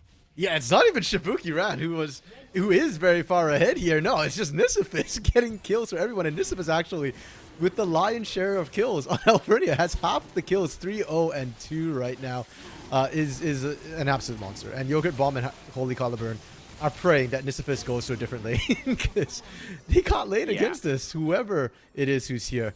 Speaking of Nisifis, though, is going to be on a ward, and Denazi and the GOAT might be able to kill him. Yeah, I mean, anytime that you're not clearing out wards with sweepers, it's going to be an issue. And the thing that I'm looking at is there isn't one sweeper yet on the side of Midway. Am I wrong about that? No, there's not one. No, you're right. Yeah. They are going to need to buy a sweeper, or else this game is going to get out of hand very, very quickly. I mean, you need vision. Vision is so important. You need to be able to clear out the enemy vision. And if Alvernia or every single ward that they put down is going to be up, I mean, they're just going to be roaming the map for free, and they already got a 2-drag lead. Yikes. I mean, I want to have hope right now for this squad Midway, but it seems like the little things they're just not doing to capitalize. Yeah, and it's not for lack of trying. I think the GOAT and Denazi have done a great job moving around, trying to find action here. And Feel the Truth, like, once again, winning out that top lane. This is why I was kind of okay with the Dr. Mundo pickup into Maokai, because he still wins the lane, right? And he's going to be super tanky until we start seeing Heal and Cut come through. Even right now, I don't think Ratchikos can kill him. Yeah, I don't think so either. And I mean, this exchange is going to be massive. Ratchiko's going to be dipping on out of there. This is not going to work. This is not going to work. Okay, they're going to need to wait until late game because this Mundo is too tanky. Like, you just can't kill him right now. The Maokai, look at his build. Literally no AP yet. No damage. Barely even tanky, really. Like, just has the boots. And some HP, but good Lord God Almighty. Nisifis going to be locking down everything. Get out of there. Shibuki Ran, run away for your life as the Nautilus going to clean it up. What? Nisifis, man, this guy is a carry here. You need to stun Timbers, or Timbers gonna kill you. Okay, he's out. Yeah, but my goodness, did Shibuki run fast on that one? That got out alive from the double burn, the double burst here. But you can see the risk, right? Yes, Shibuki Ran's incredibly far ahead. Yes, Nisifis is far ahead. But GOAT, just base damage, right? With that brand base damage as well, is already that close to taking you down. Now that the Mythic is completed as well, Luden's here. Shibuki Ran cannot afford to get caught by Tibbers, or you die. And if you die, your team's going to lack damage. Ratchiko is, like we said, strong, but with the Chem Tank, not Chem Tank Putrefier, the push button, run fast, mythic item. I forget the name of it, the Chem Tank item there. He doesn't have enough damage to follow up. So it's 100% the Shibuki Ran show right now for damage. You need to keep the Shinx alive. I'm going to be honest. In my experience, when going up against Nanny, because that's really the only one that can blow you up immediately on this team. In my experience, it's pretty easy. Like, you got a nice sized window to be able to ult the Jinx before Tibbers actually finishes her off. Like, you can time it pretty well to be able to ult the Jinx in those team fights. And once you burn that Annie ult. I mean, Annie's essentially going to be useless in the team fights. Is up top. Oh my goodness, is Shibuki going to be able to? Yes! Gets the trade, actually, as Shibuki does get taken out, and now it's going to be all up to Nisifis. How much can you lock down Nazi? And Nazi is going to get locked down with ease. Good gravy. As he's going to get taken out. Now it's just going to be all up to the Brand. The Brand ultimate does come out. That is going to be finally McFluff dropping again. Nisifis just going to be using his life to go ahead and lock down these players. But guess what? The ultimate's going to be out. Is Nisifis finally going to go down? No, my goodness, Nisifis. Yeah, there we go. I was about to say. Okay, thank you. I would have been actually frustrated if Nisifis didn't go down after all that. 5-1-5. Just give Nisifis the MVP. That's Nisifis' first death. Yeah. Yeah. That's pretty cracked. And the thing with supports too is that you generally don't want to give them gold, but if you do happen to give them gold, give them a lot, because then they accelerate beyond belief, right? With that 5 kills and 5 assists that Nisifis has, that's why he's surviving as long as he did, plus the chrono shift from Trucker Donkey as well. And he's doing a great job right now drawing all that attention away. Now, I also do want to highlight, you mentioned sweepers for midway. First sweeper was picked up by Denazi, but Caliburn needs to switch that out. Caliburn's support item has already completed. He has wards from that. And if he's not picking up a sweeper, he's missing out. Uh-oh, Shibuki ran. Got that Rift Herald. Whoa. But look at this Mundo just healing up. And the worst thing is it's getting Spirit Visage. There's nothing more annoying than a Mundo with Spirit Visage. Because, I mean... Oh, this is a problem. This is the one thing about a Mundo is you're going to need to send more than one person to stop him. So even if you take these big team fights or whatever, you're going to need to send somebody up to Mundo. I mean, last map it didn't work out, but I think Mundo might end up being the right champ to really pressure this split. And Mundo also has that TP available. We just got to wait and see, but this is going to be Soul Point. Definitely going to be going the way. This is just so rough. I mean, okay, so here's the thing. 2 words to answer Mundo right now. Heal and cut. Because you actually have enough damage. Shibuki Ran is hurting the Mundo a lot. The problem is he's just regenerating right up through that, right? Yeah. With the Kraken Slayer, you've got true damage. We've already seen the Last Whisper for armor penetration. You can kill a tank. But the problem with this particular tank is that it's not his base stats. It's the healing that's an issue right now. So I'm not a huge fan of Executioner's Calling. I think it's probably the least efficient of the healing cut items. But we're seeing Nisifis already with that Bramble Vest. And yeah, as long as Nisifis is there, I think Shibuki Ran next time they meet up with the support in your back pocket, yeah, you can definitely kill this Mundo. Okay, all right, sounds good to me. I mean, listen, I'm all here for it, but guess what, Nisifis, like, he might be here for more. I mean, could have engaged right there. I'm kind of surprised he didn't, gotta be honest. I thought, anytime you're this far ahead, I mean, why not? I mean, you're essentially just stalling out for Soul, and yes, it is going to be that Cloud Soul, but, I mean, still, you're that much closer to an Elder. And anytime you're going to be getting that close to an Elder, I mean, it's just going to be that big of a deal, that much bigger of a deal, excuse me, for Midway, because they're going to need to get back in the game extra fast. Because if they can't, they have literally, what, like 9 minutes to contest this Elder. And I don't know if they can get big enough, quick enough to get there. Ashe doesn't even have an item. Like, Oh, no, look at the CS discrepancies, right? Ashe is almost going to get Flame Horizon at the rate we're going right now. Yogurt Bomb is sitting on 63 CS. Yeah. His support, Holy Caliburn, has 20 CS less. That is not a discrepancy, the level of discrepancy you want to see at 20 minutes, right? That's very, very rough. And it's across every single role, right? Right now, there are winning lanes and there are losing lanes. And they're very, very obvious who's winning here. Feel the Truth is an absolute monster. 50 CS up. It's why they're having to send multiple people to deal with him. Goat's 50 CS, or pardon me, more than, yeah, about 50 CS up as well, right? And that's why Goat is such a big threat. But then everywhere else, it feels like Alvernia is winning. In the jungle, 40 CS discrepancy. Bot side, I'm just waiting for that Flame Horizon. And so Alvernia, wherever Ratchikos and Shibuki Ran are grouped up at, that's going to be the winning side of the map. Yeah, precisely. And here we go. Going on in. McFluff going to be taking out Denazi. Oh, man. This is obliteration right now. I don't. And guess what? They still have Zillion ult. Still haven't used it. So, I mean, Zillion's chilling in mid lane. Not even coming over to the fight. Like, I don't even know. Essentially say, you know what? We got the ADC. We got the blue buff. Good enough for us. We're out of here. They got a lot. They got damage into that inner turret as well. It's actually very, very low. Oh, Nisifis. Uh-oh. Yeah, I was about to say, get ready for it. And That's a good team right there, though, Rome.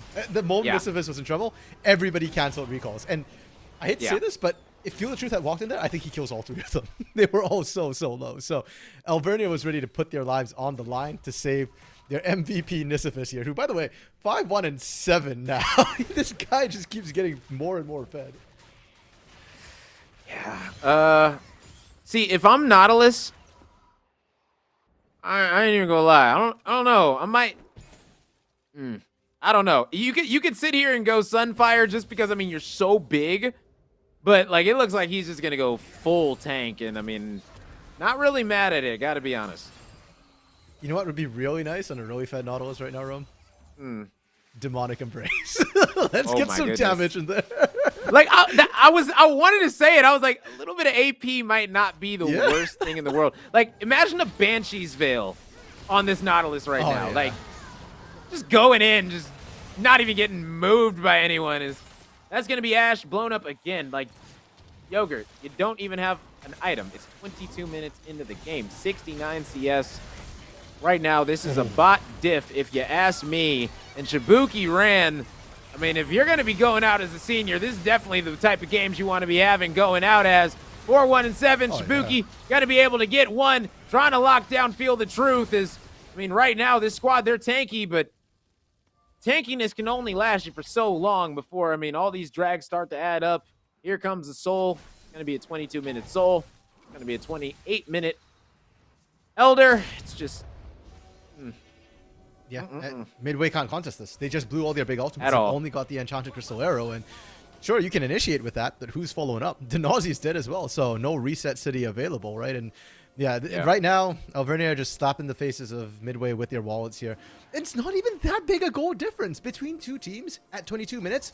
5,000 gold or 4,500 gold is significant, but it shouldn't be this strong. The problem is where the gold is located, and Shibuki Ran right now is just too strong. Lord Dominic's Regard completed as well means that they're just overwhelming everybody. Even Feel the Truth, you saw in that last fight, had to back out. Yes, he tanked for an incredibly long time, but not enough for them to win a fight. Yeah, definitely unfortunate. I mean, Feel the Truth, trying to do everything that he can right now. As you stated, Spirit Visage is going to be done now, so... I mean, it's going to be so hard to kill him, honestly. I mean, because really the only... I mean, you've got the Hecarim, you've got the Jinx. That's pretty much it. I mean, I do think that the Zillion, you know, now getting that Oblivion Orb is going to be very big because it's going to reduce that healing on this Mundo when they get in these team fights. But I don't know. They just don't have a lot of damage aside from the Jinx, in my opinion. Like, it's just not there. Yeah, that's all they need. Because as we say that about Alvernia, Midway's running the same problem right now where, sure, Feel the Truth has a lot of tankiness, but where's the damage? Where's the Jinx? Where's the brand even? The brand can pop off. I mean, that's a support brand, right though. now, I would not be... Listen, I would not be surprised right now if the brand does the most damage on that team. I wouldn't be surprised at all. I would be a little surprised because I think the GOAT's out-damaging, but Maybe, but... Just the auto to cancel. But yeah, you know what? Yeah. He's definitely up there. Oh, Yogurt. Oh, no. Yogurt. So, okay. Ratchikos, relax. All right, you don't need to be deleting people that quickly. Good golly almighty. What are we witnessing? This one is going to be a wipe as Alvernia going to town, taking out Viego, finding Feel the Truth as he's going to be feeling the wrath, getting pulled back, and oh man, Shibuki Ran is able to get the kill, and yeah, that's the thing. Raid boss down, and the Baron is up. I think the Baron's probably easier to kill than Feel the Truth right now. If you can take down Feel the Truth, you can take down this Baron. No questions asked. And Midway, yeah, you can't stop it either, right? Like, what can you do? Run in there, Pyroclasm, hope it bounces right? You're guaranteed to die. And the problem is the only one who's low is Shibuki Ran right now. The rest of the team can continue to finish off the Baron here. It's feeling like we're going back to game 1, right? It feels like that 25, 30-minute mark where Alvernia was just crossing all the T's, dotting all the I's here. They picked up the Baron. Elder's coming up in 3:30 seconds here. I want to see them push. I want to see them break an inhib, fall back to the Dragon, pick that up, and just close out the game. Yeah, precisely. All you gotta do is push out mid, push out bot, just set up for that drag, ward out their red side, and And it's all smooth sailing from... Is McFluff going to get caught out? Don't get caught out. No. McFluff, that would be absolutely No. tragic. Oh, but no. the arrow's Press R, going to be press coming R. out. Tippers, oh, no. 'Cause that is going to be absolutely tragic. Oh, unfortunate. So one thing we didn't touch on was the type of soul we got. We got ourselves a Cloud Soul. And the way Cloud Soul works is that when you press your ultimate, you get a speed boost. And because of that, there's no world in which McFluff should ever get caught anymore. Because he should be tanky enough to survive initial burst. He presses R, and suddenly you can't run at him anymore. And then he gets a speed up, and he gets to walk away. So I applaud the attempt from Midway, but unless you have somebody literally behind him, and you're collapsing on two fronts, you're never going to catch this Maokai again. Oh! Oh! Oh, Jinx! no! Going in! Oh my goodness, Shibuki ran. Say, you know what? You're not going to be running from me whatsoever. I'm going to be picking up both of these kills as Holy and Yogurt going to be in a whole lot of pain right now. Oh my goodness, Shibuki popping off. Yeah, and that might just spell game here because they don't have enough defensive power. Might? Yep. Might? The only might that I'm seeing is the might coming out of this squad right now. Oh my goodness, this is an absolute annihilation. Alvernia running down mid, not needing to get top, not needing to get bottom. They're looking to end it right here, right now, ladies and gentlemen. They're tanky enough. I mean, Zillion's got his ultimate as well. That's pretty much going to seal the deal. Zillion saying, you know what, go in, I got you. Do whatever. That arrow's not going to matter. That's real cute. You don't even have an item still. We're trying to end this game without Ashe even having an item. If they can do this, this is going to be incredible. But, I mean, oh my goodness, McFluff is able to take out Holy. Yeah, they That's can. going to be a double kill. And now Shibuki coming in. That's going to be a third. Oh my goodness. Go ahead and back because guess what? Your teammates can finish the job. Reset. Oh, unfortunate as that is going to be game, set, match. Going to be going the way of Alvernia. That was utter domination, 26-7. Yeah, and it feels like this is just how Alvernia plays, right? Early game, things are kind of close, and at just some point, they just flick a switch, and Ratchakos just goes Super Saiyan mode along with Shibuki ran there, and they just run the entire game, crushed all opposition, and it just feels like it feels like watching a car wreck a little bit because like when Alvernia hits, they hit with the force of a truck, and then the game's just suddenly over. Yeah, literally. That I mean, this squad right here in Alvernia, they looked absolutely incredible, top to bottom. I see why they're undefeated. I mean, woof, man, this squad is looking scary, and I mean, they've got their comfort picks clearly. You let them pick the Hecarim 2 games in a row. It terrorized you the first game, and it terrorized you again. And I mean, honestly, the Nautilus play coming out. That's what really I was looking at, man. The Nautilus plays were absolutely incredible. I mean, Nisifis just absolutely demoralizing this Midway team, no matter if he was against the Nautilus or with the Nautilus. I mean, just great stuff all around coming out of this support. Yeah, and Ratchakos as well with those engages, right? Ratchakos just running all around the map with the Hecarim. You got to ban the Hecarim against Alvernia. I think this is way scarier than the Xinjiao that he normally likes to play, or even the Diana that he likes to play as well. Sure, they're strong, they're good duelists, but they just don't have this consistent ability to run around. Yeah. Nisifis, though, if we're putting Nisifis or MVP, I think it's a synergy between Nisifis and Shibuki Ran right now. Game 1, I'm thinking back to that Kai'Sa-Leona matchup. It's Shibuki also knowing exactly how much damage she can put out, going in, popping people. So, yeah, this bot lane's definitely an issue, Rome, and something that we kind of didn't touch on, but this is Alvernia's first year playing League of Legends as a team. And their team's already this good. They're poised to sweep the entire Navigators White Division.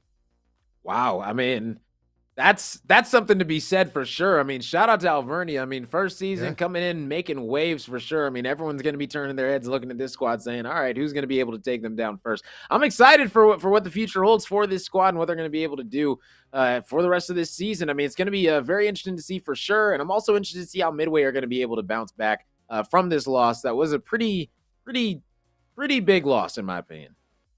A little bit rough in this series, but I think Midway can hold their head high in that they did put up a fight, and they're up against potentially the best team in the division here. So, yeah, a bit of a rough loss, but they'll learn. I have no doubt they'll bounce back as well. And despite the fact that they lost kind of rough here, they are still a top half team in the division, and they still got a chance to make playoffs. So I expect to see them in the playoffs there, looking stronger than ever.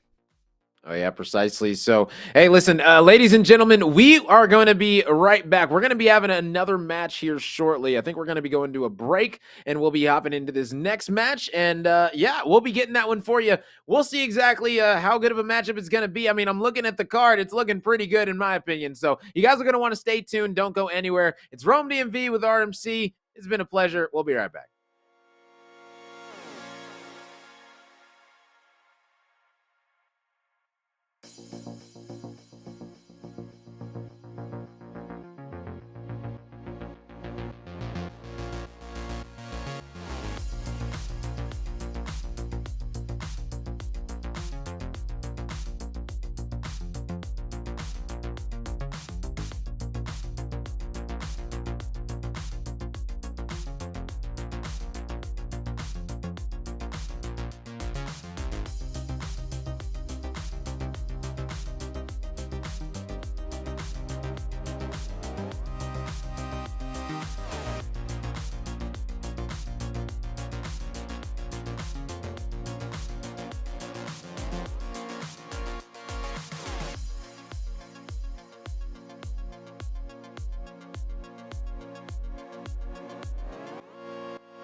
Hello and welcome back to the NECC Week 6. We are here. I'm Rome DMV, joined alongside RMC, and we just had an incredible first matchup of the day. But guess what? Our second one probably going to be even better.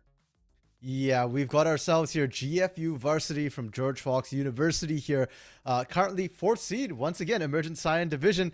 And would you know it, Rome, they're up against the 1st seed of the division, exactly like our last match, New Mexico Tech Miners here, who have, once again, yet to drop a single series. Currently 4-0 here. But Rome, in contrast to our last game here, I think this one's going to be a little bit closer because New Mexico Tech Miners, their overall average rank hasn't been that high. They've been relying very heavily on their teamwork and really good macro execution. On the other hand, GFU Varsity is almost the opposite situation. They've got pretty high individual skill, but they've been struggling to sort of come together and making it coalesce into something bigger. So it feels like at any moment now, GFU Varsity could just pop off and beat any other team in the division. The question is, will it be tonight?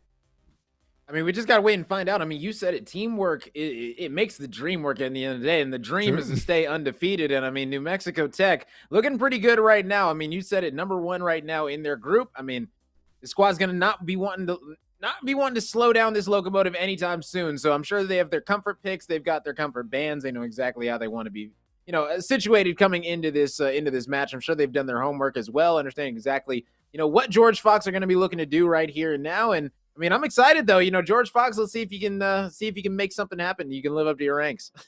For sure. And speaking of sort of their comfort here, let's touch a little bit on how these teams like to play. GFU Varsity, they're a team that's been playing around the idea of double enchanter or double support style compositions. Trollblazer, their mid laner, has been playing a lot of Seraphine, especially in that mid lane, paired often with another enchanter from Gatekeeper in that bot side. And their usual starting jungler, Legal, and now I believe Wrath is the new jungler for them here, often play something like an Olaf, something that can get snowballing really early, something maybe even like the Hecarim to come through. And that's what I'm expecting to see from GFU Varsity here, for better or for worse. And on the other hand, New Mexico Tech Miners, they like to play for the team fight in a 4-1 composition where Boral Bagel, their top laner, often gets left alone in an island where they take some sort of carry and just win that lane, become a split push threat. Everybody else plays standard front to back. They like to put JFS on hyper carries, things like Jinx, maybe even the Kog'Maw as well, and then just kind of let him free fire while everybody else just heals for him. Well, hey, listen, I'm all for Kog'Maw. You know what I'm saying? Anytime we get Kog'Maw, I'll take it. Simple as that. At the end of the day, I'm fine with it. Who knows if we're going to get it here and now, though. I mean, looking at the bands coming out, I do like them so far. Like the bands. It feels like they're definitely going to be comfort bands coming out right now. Not exactly sure how much homework these squads have done on each other. I mean, I know homework is an important part of college, but I mean, come on, let's be honest. Who does homework, though? Come on. Well, some homework is nicer to do than others, and if it's League of Legends, I'd happily do it. But interestingly enough, I think they have. I mean, the Yorick pickup for GFU, and in case the nameplates didn't give it away, GFU Varsity will be on the blue side here, and it will be New Mexico Tech Miners on the red side. And yeah, the Yorick pickup right away, I love that, because Yorick is one of those champions which doesn't really have too many bad lanes. So when you pick that up right away, it stops Boral Bagel from going with that split push composition. At best, you can kind of match. And instead, it looks like they've put Boral Bagel on attack, and they're looking to team fight as 5 this time. I mean, I honestly like the Ornn coming out. I mean, the Ornn is going to give you just so much team priority in the late game. I mean, this squad, as it gets later and later, is just going to be a problem. We've seen the Ahri, the big potential in the Ahri. It doesn't matter if it's level 2 or level 18. It literally doesn't matter. She's always going to be able to lock you down for a period of time, and you won't be able to do anything about it. Echo is going to be some great follow-up as well. And I mean, right now, they've got some solid engage coming out of this team. Wondering what the support is going to be, though.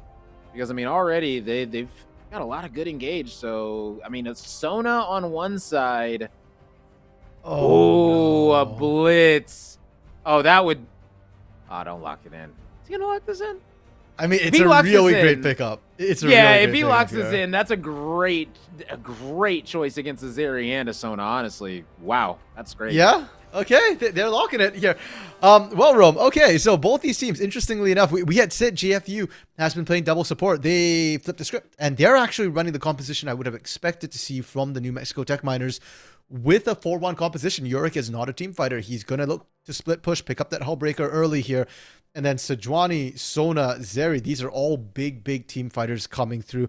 Honestly, I would have loved their composition if not for that Sona here into the Blitzcrank. Because like you mentioned, Blitzcrank against Zeri, Sona, if either of them get hit by a hook, that lane could very well be over real quick here. And for the side of New Mexico Tech Miners, it feels like they've all in on that team fight, right? They've got that Ornn in the front. They've got double assassins looking to dive the back line. And I don't know how effective that's going to be against Vex here, who can sort of stop all these dashes with her abilities here.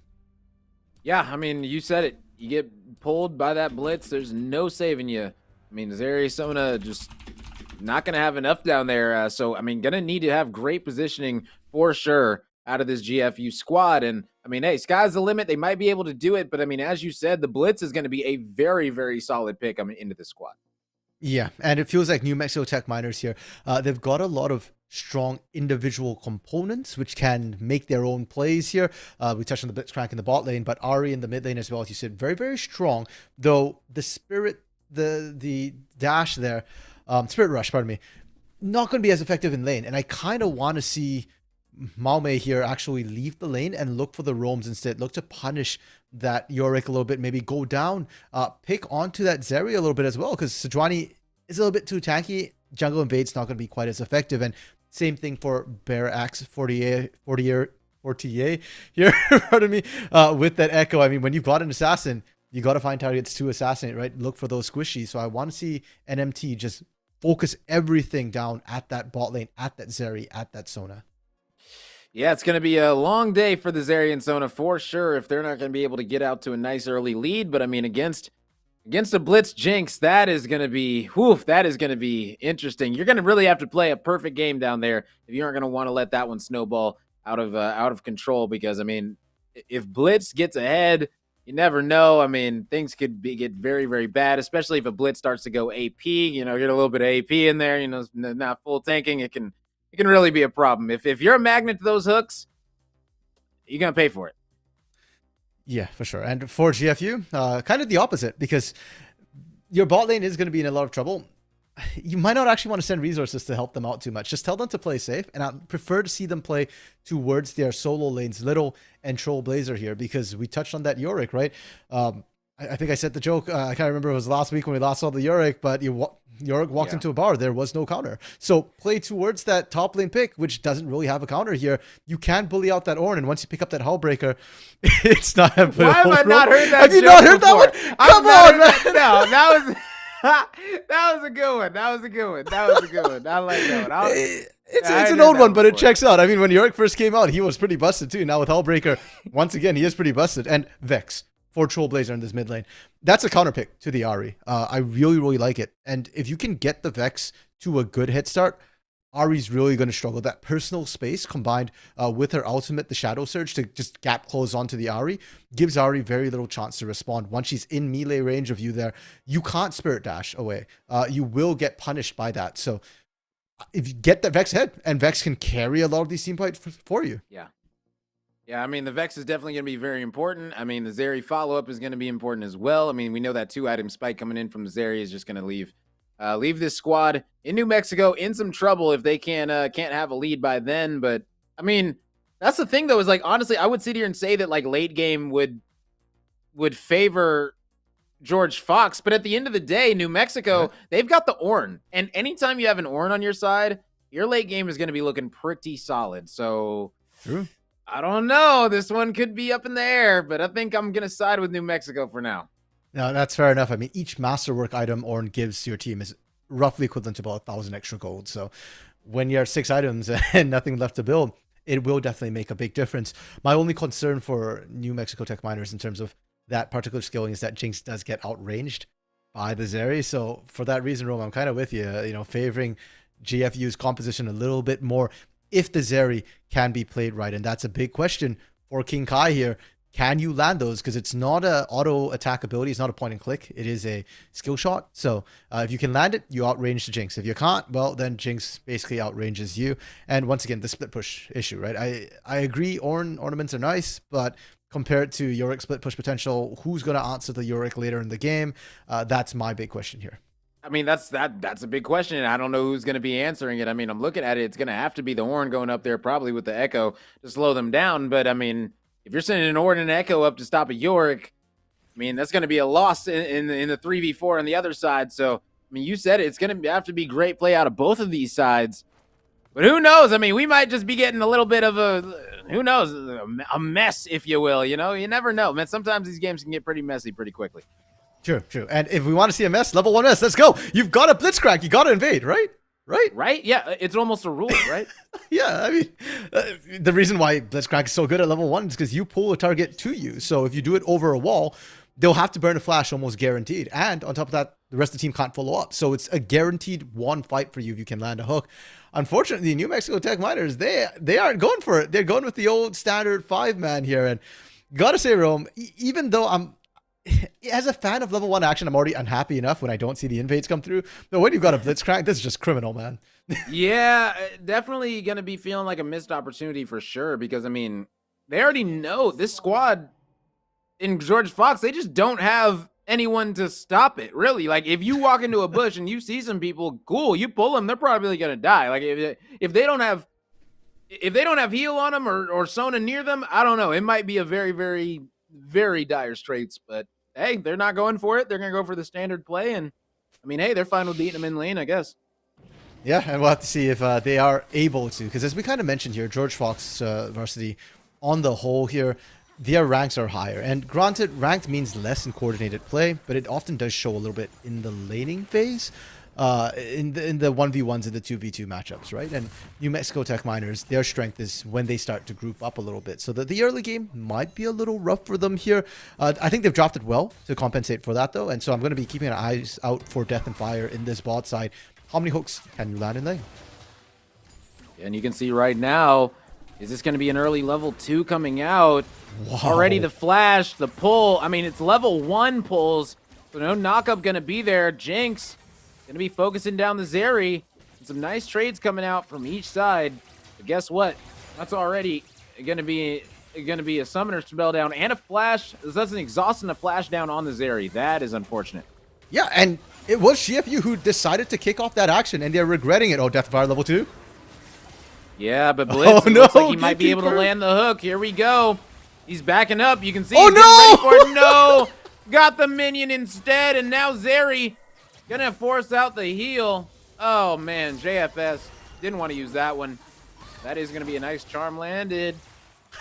Nothing big gonna be followed up. These bot lanes need to chill a little bit here. They're getting a little too hypey. The fact that King Kai picked a fight that they could not win, had to blow both summoners here. And then on the other hand, Death and Fire, I thought the initial engage was great. Walk up, threaten with that power fist there, but when you miss that hook, that's when everything kind of went downhill. And then JFS actually had to pay the price there, right? JFS now so low on health as well. You have to keep in mind, Sona's got sustain. Blitzcrank doesn't. So JFS out of pots and yeah, playing with fire a little bit right now. Yeah, exactly. I mean, now is when the Sona can start to get some priority in this lane. And I mean, the Zeri right now doing a great job of farming, and AFS going to need to pick it up because, I mean, farming is extremely important. You can bully all you want, but oh no! Oh, the turret! And yeah, the turret is going to be enough to get the first blood over to JFS. I thought JFS might be going down. Yeah. No. My goodness, what a play. I mean, just needed one more Q there. I don't even remember what the abilities are called for Sona, but just one more of those Qs would have been enough to potentially kill her. Mid lane, Parax Fortier. Yeah, the charm is going to be coming out. Looks like Fortier is going to be able to get out of this one. And feeling pretty good about that, but did have to burn that flash. I mean, in the mid lane, things are pretty even right now. Up top, pretty much the same story. Yeah, and I don't think Fortier actually got the invade off properly either. Like, he didn't get any camps. Ignite going down on Trailblazer. Yeah, and they might be able to get this kill, and that's going to be a beautiful kill. Beautiful solo kill coming out from Ari in the mid lane, and Mwame. I had to guess how to say Mwame. Here we go. I mean, beautiful solo kill out there. Yeah, and gets out alive too. That's pretty critical because Wrath was hunting, looking to try and pick that up. Now, meantime, top side, we did see Little go all in there, did burn the Ignite, forcing the flash out of Borrowed Bagel here. And that's scary to see, because if that Yorick's getting an early lead right now, once that Hullbreaker comes through, I just don't see how Borough is going to deal with it. And because Little is running that Ignite rather than Flash, I would like to see some ganks go up there from the side of New Mexico Tech Miners here. There is no escape here for this Yorick, and Yorick doesn't have any inbuilt escapes. At most, you just raise walls around people, but a couple autos and that wall drops. Yeah, I mean, especially with Neko, I'd definitely be looking to get some ganks in, and this is going to be the first one. Here we go. Is Little going to be in a world of hurt? Is going to be able to get the ring out. Oh, no! Is he going to be able to get out? Yes, he's good to go. I mean, so this is a beautiful play showing that, no flash, no problem. Yeah, and there was a little bit of dyssynergy there, unfortunately, between the two, the top laner, Borough and Fortier there. The Volcanic Rupture actually got in the way of Fortier, so he couldn't quite chase down. And just like that, Little able to survive, still very, very healthy as well. I think he peed back in, so we'll be fine. Bot side, Wrath was spotted. I'm not sure by what. Yeah, I mean, maybe just good instinct. Who knows? I mean, either way, right now, New Mexico trying to hang in this one. You got the lead right now, but they are losing the CS battle in a couple of places. We just got to see if that's going to be able to rack up. Oh, man, Ari is a problem. One more. Should be enough. Oh, that's going to be it.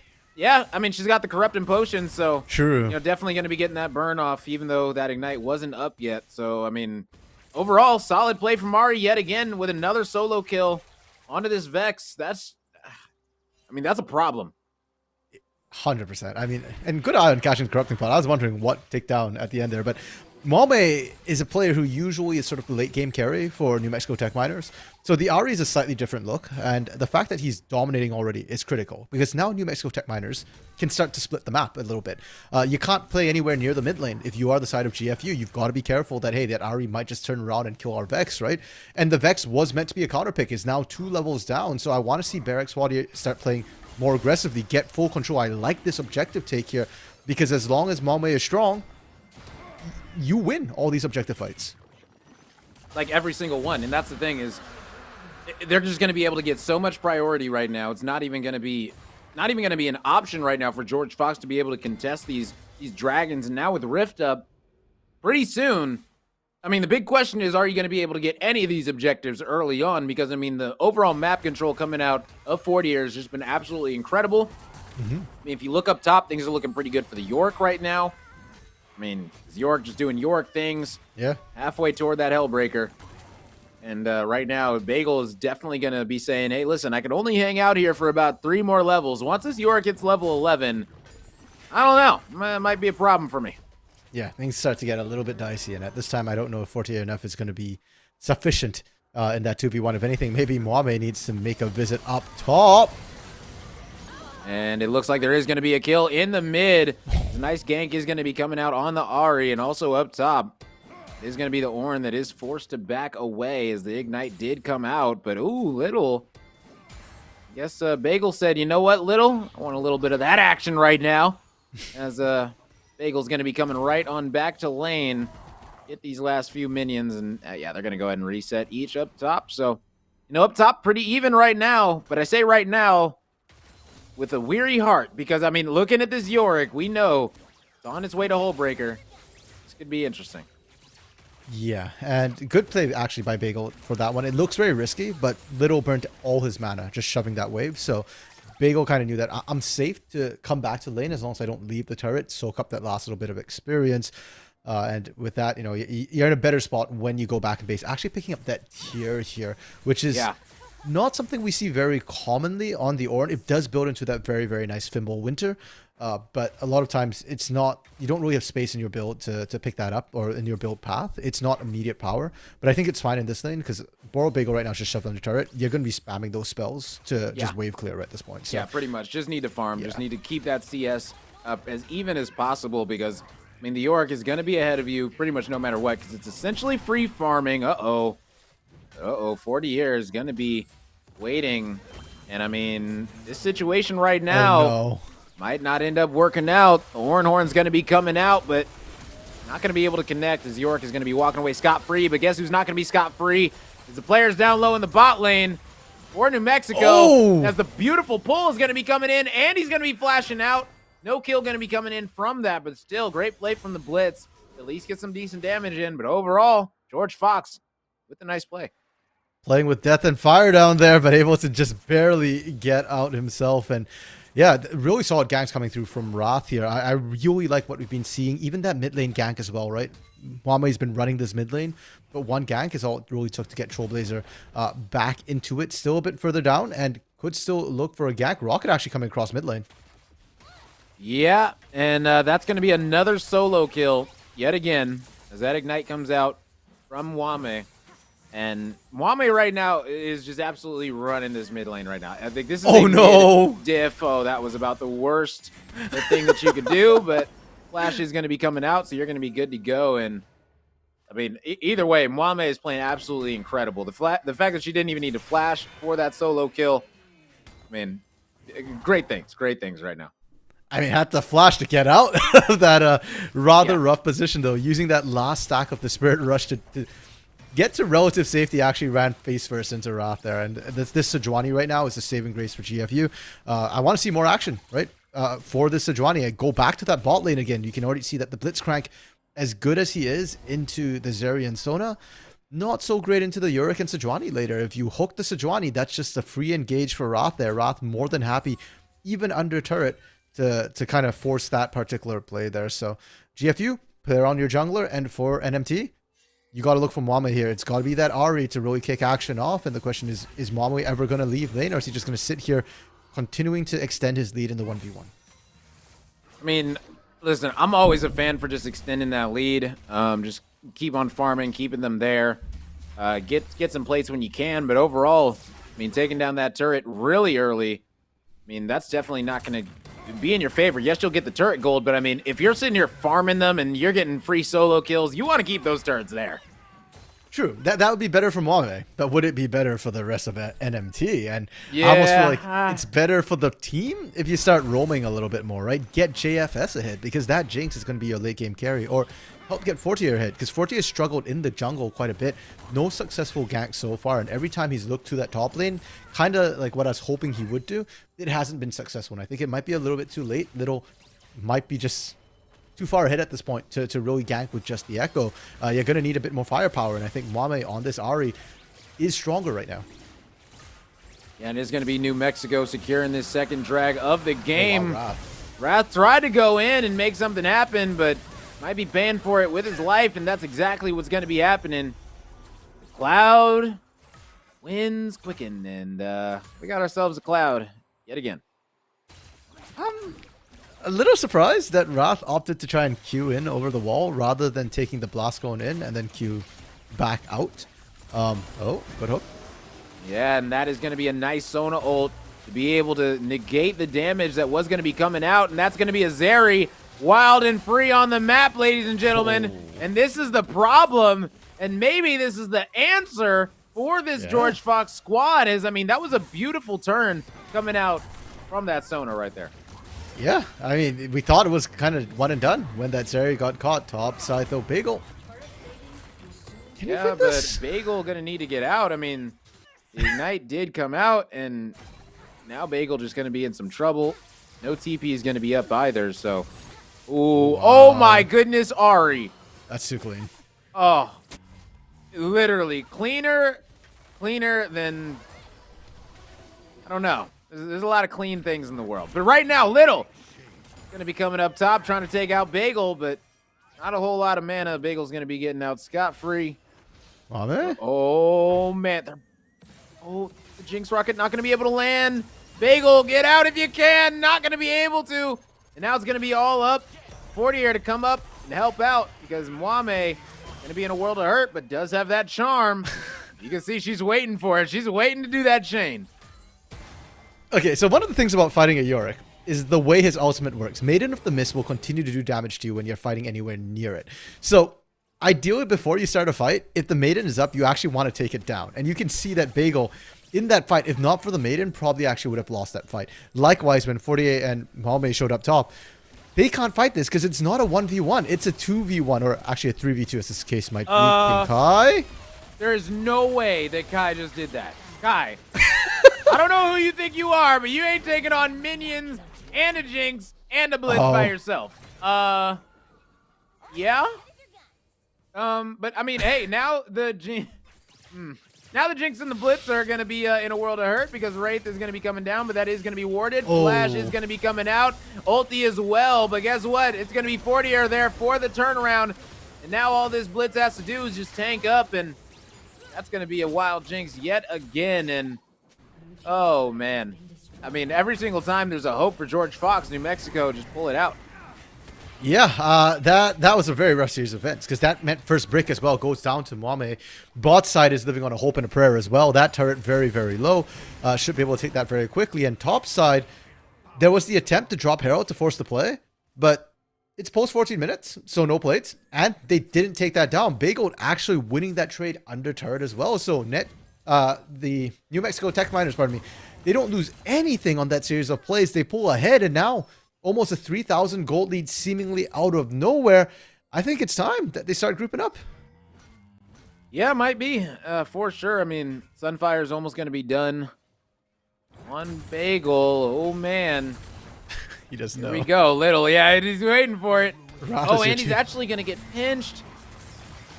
Horn's going to be coming out, but is it going to be enough? It doesn't look like that's going to be the case, as Wrath is going to be able to take him out.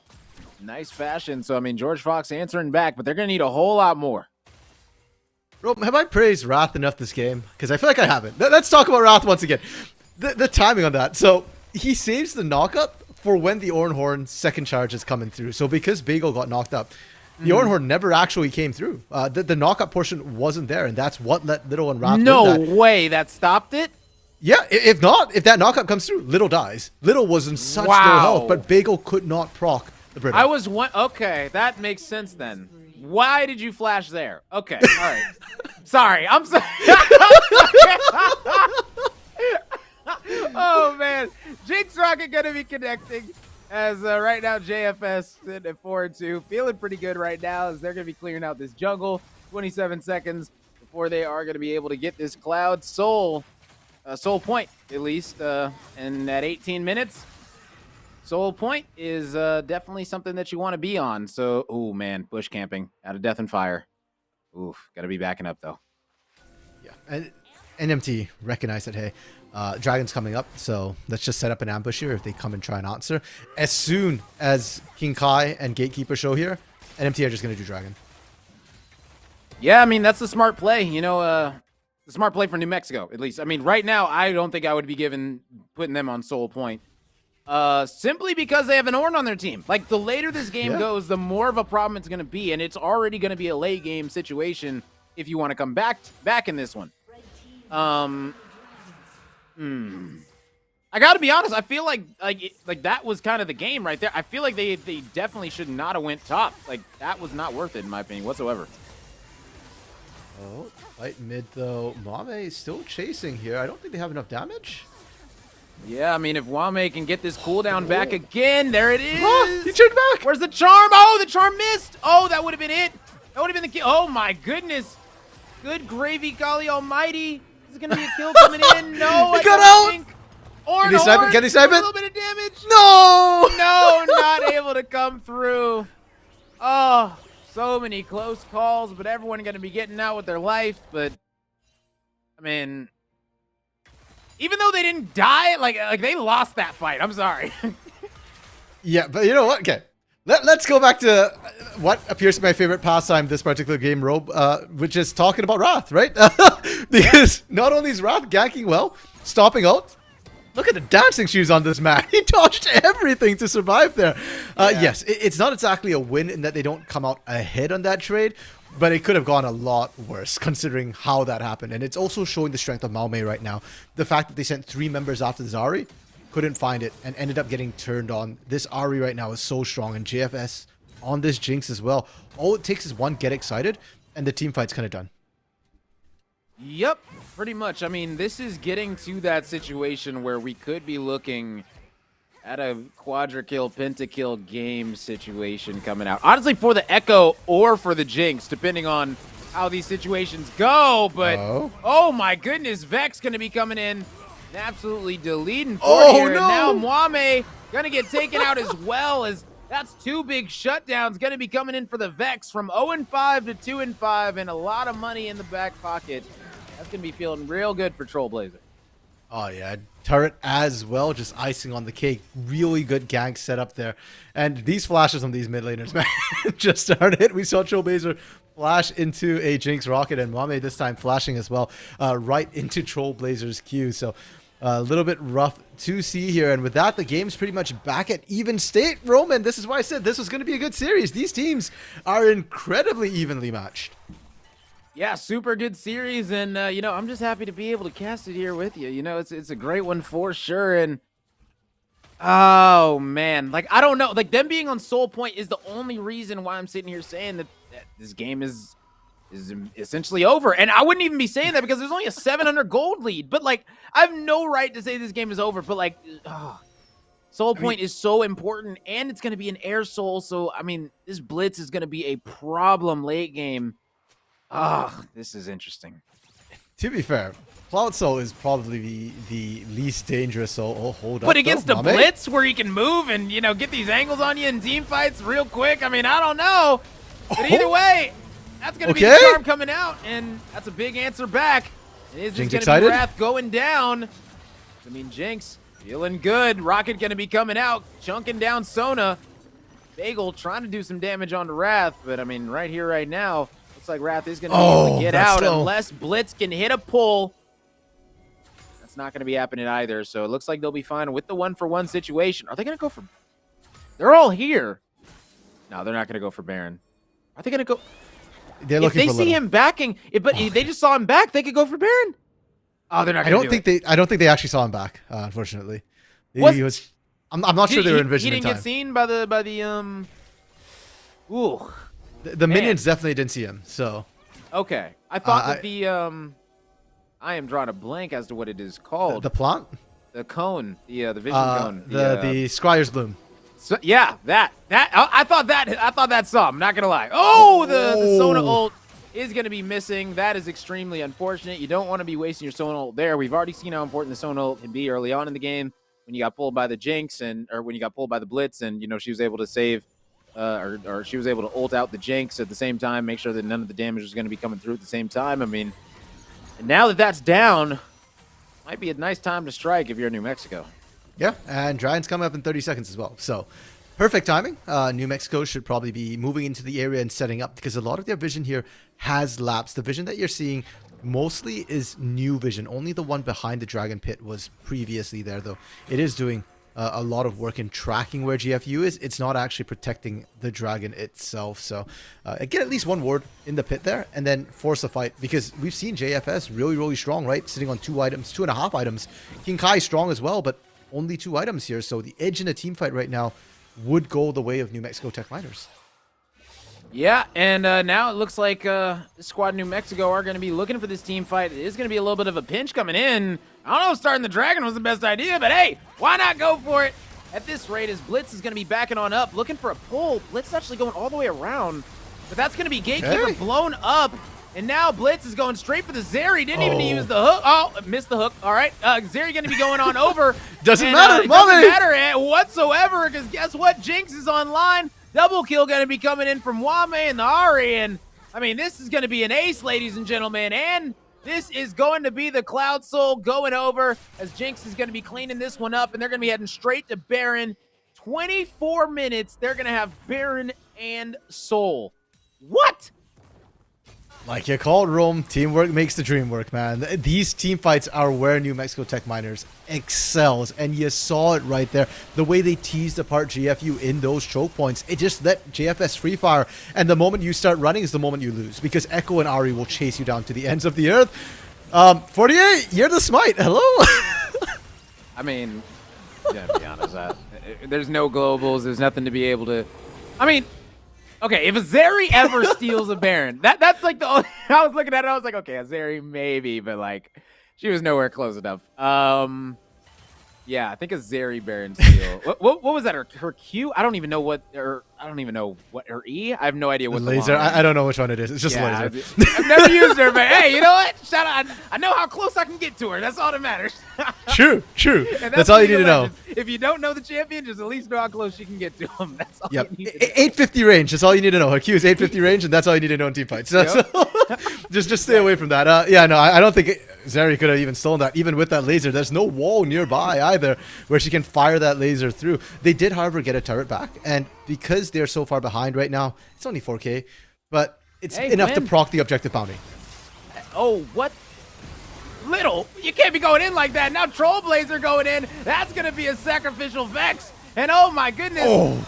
What a beautiful stasis coming out of 40 here. And now this is going to be a clean wipe. The Jinx is going to be coming online. That's going to be a double kill. And oh my goodness, another wipe, another ace. Yet again. I hope you bet on the over. Because guess what, ladies and gentlemen? New Mexico. They are absolutely terrorizing on the map with only 40 dropping. It was pretty close there, I ain't gonna lie. But I mean, still, 40 only one gonna be dropping on this squad. What are the death timers looking like? 20 seconds, 8 seconds on Vex. They'll probably be able to get an inhib, then back up, maybe go top and bot, split up a bit. But either way, I mean, this squad, ooh. Okay, all right, yeah. Okay. Either way, this squad right here, right now, doing a great job. Macro, micro, it's all there. Where? I thought Ari was going to die right now. I was going to be honest. I was like, come on, like, really? Yeah, no, I see where you're coming from, but you got to remember, we're in the Emergence Division now. These guys, they know their limits, so they play with fire, but they're out safe for now.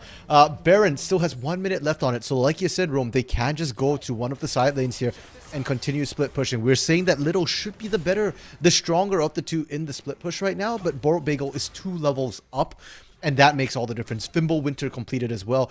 Well, you don't win the side lane anymore as Little, or even as Borat Bagel, you don't win the side lane, but you can push with the Baron buff quite safely, and the rest of New Mexico Tech Miners, you can just group up and push a different lane if you want right here.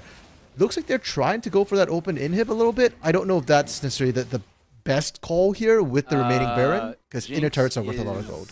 Jinx just hit her 3-item spike. She also hit her 3-item spike with some extra crit. So that Infinity Edge is going to be bussin'. And listen, ladies and gentlemen, that Ornn just got 3 items. So the fact that the Jinx beat the Ornn to 3 items, I mean, that just shows you how online this Jinx is, ladies and gentlemen. And pretty much, if any CC comes through, like, literally any CC, literally one pull can set this entire fight. Oh my goodness, that charm would have literally been the kickoff of the fight. Yeah, they could have one-shot Gatekeeper there.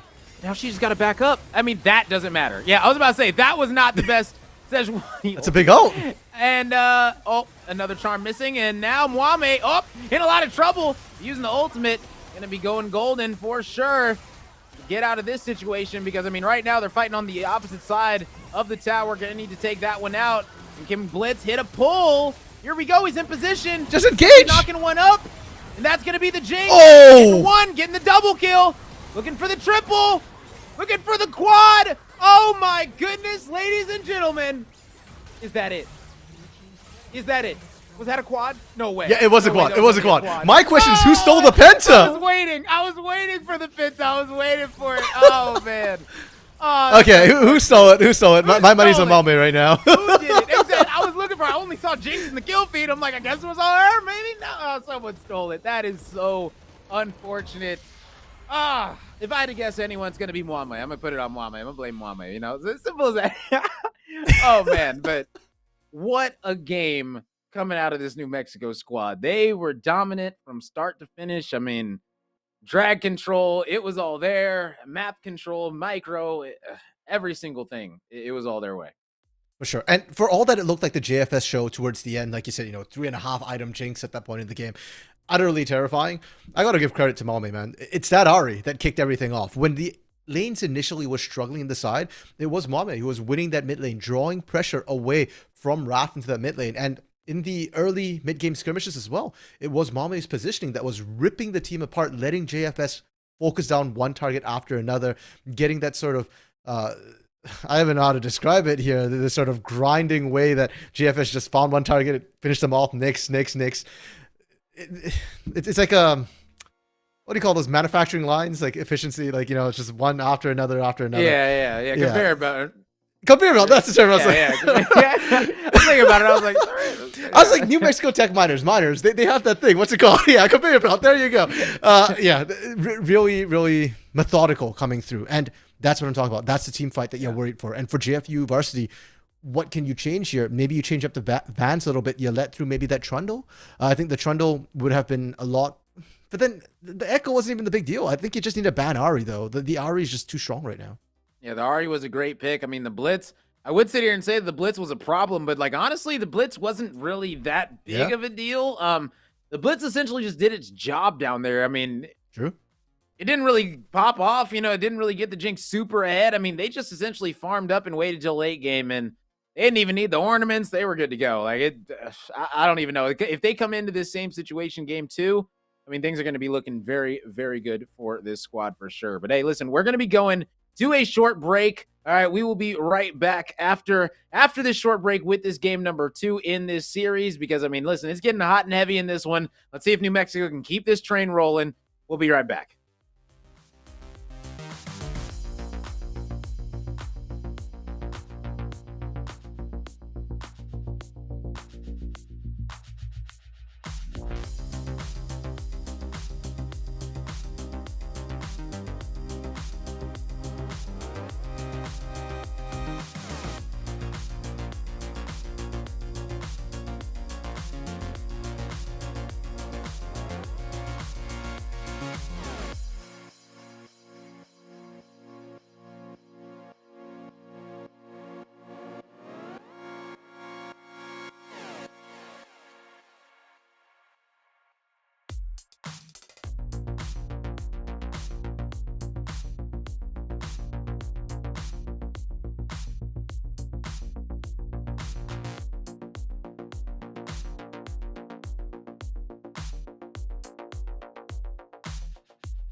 Hello, everyone, and welcome back to NECC. We're here with Week 6 of League of Legends. I'm Rome DMV, joined alongside RMC, and we are here with game number 2 of this series. And, I mean, game number 1, it was all New Mexico. George Fox didn't really have an answer.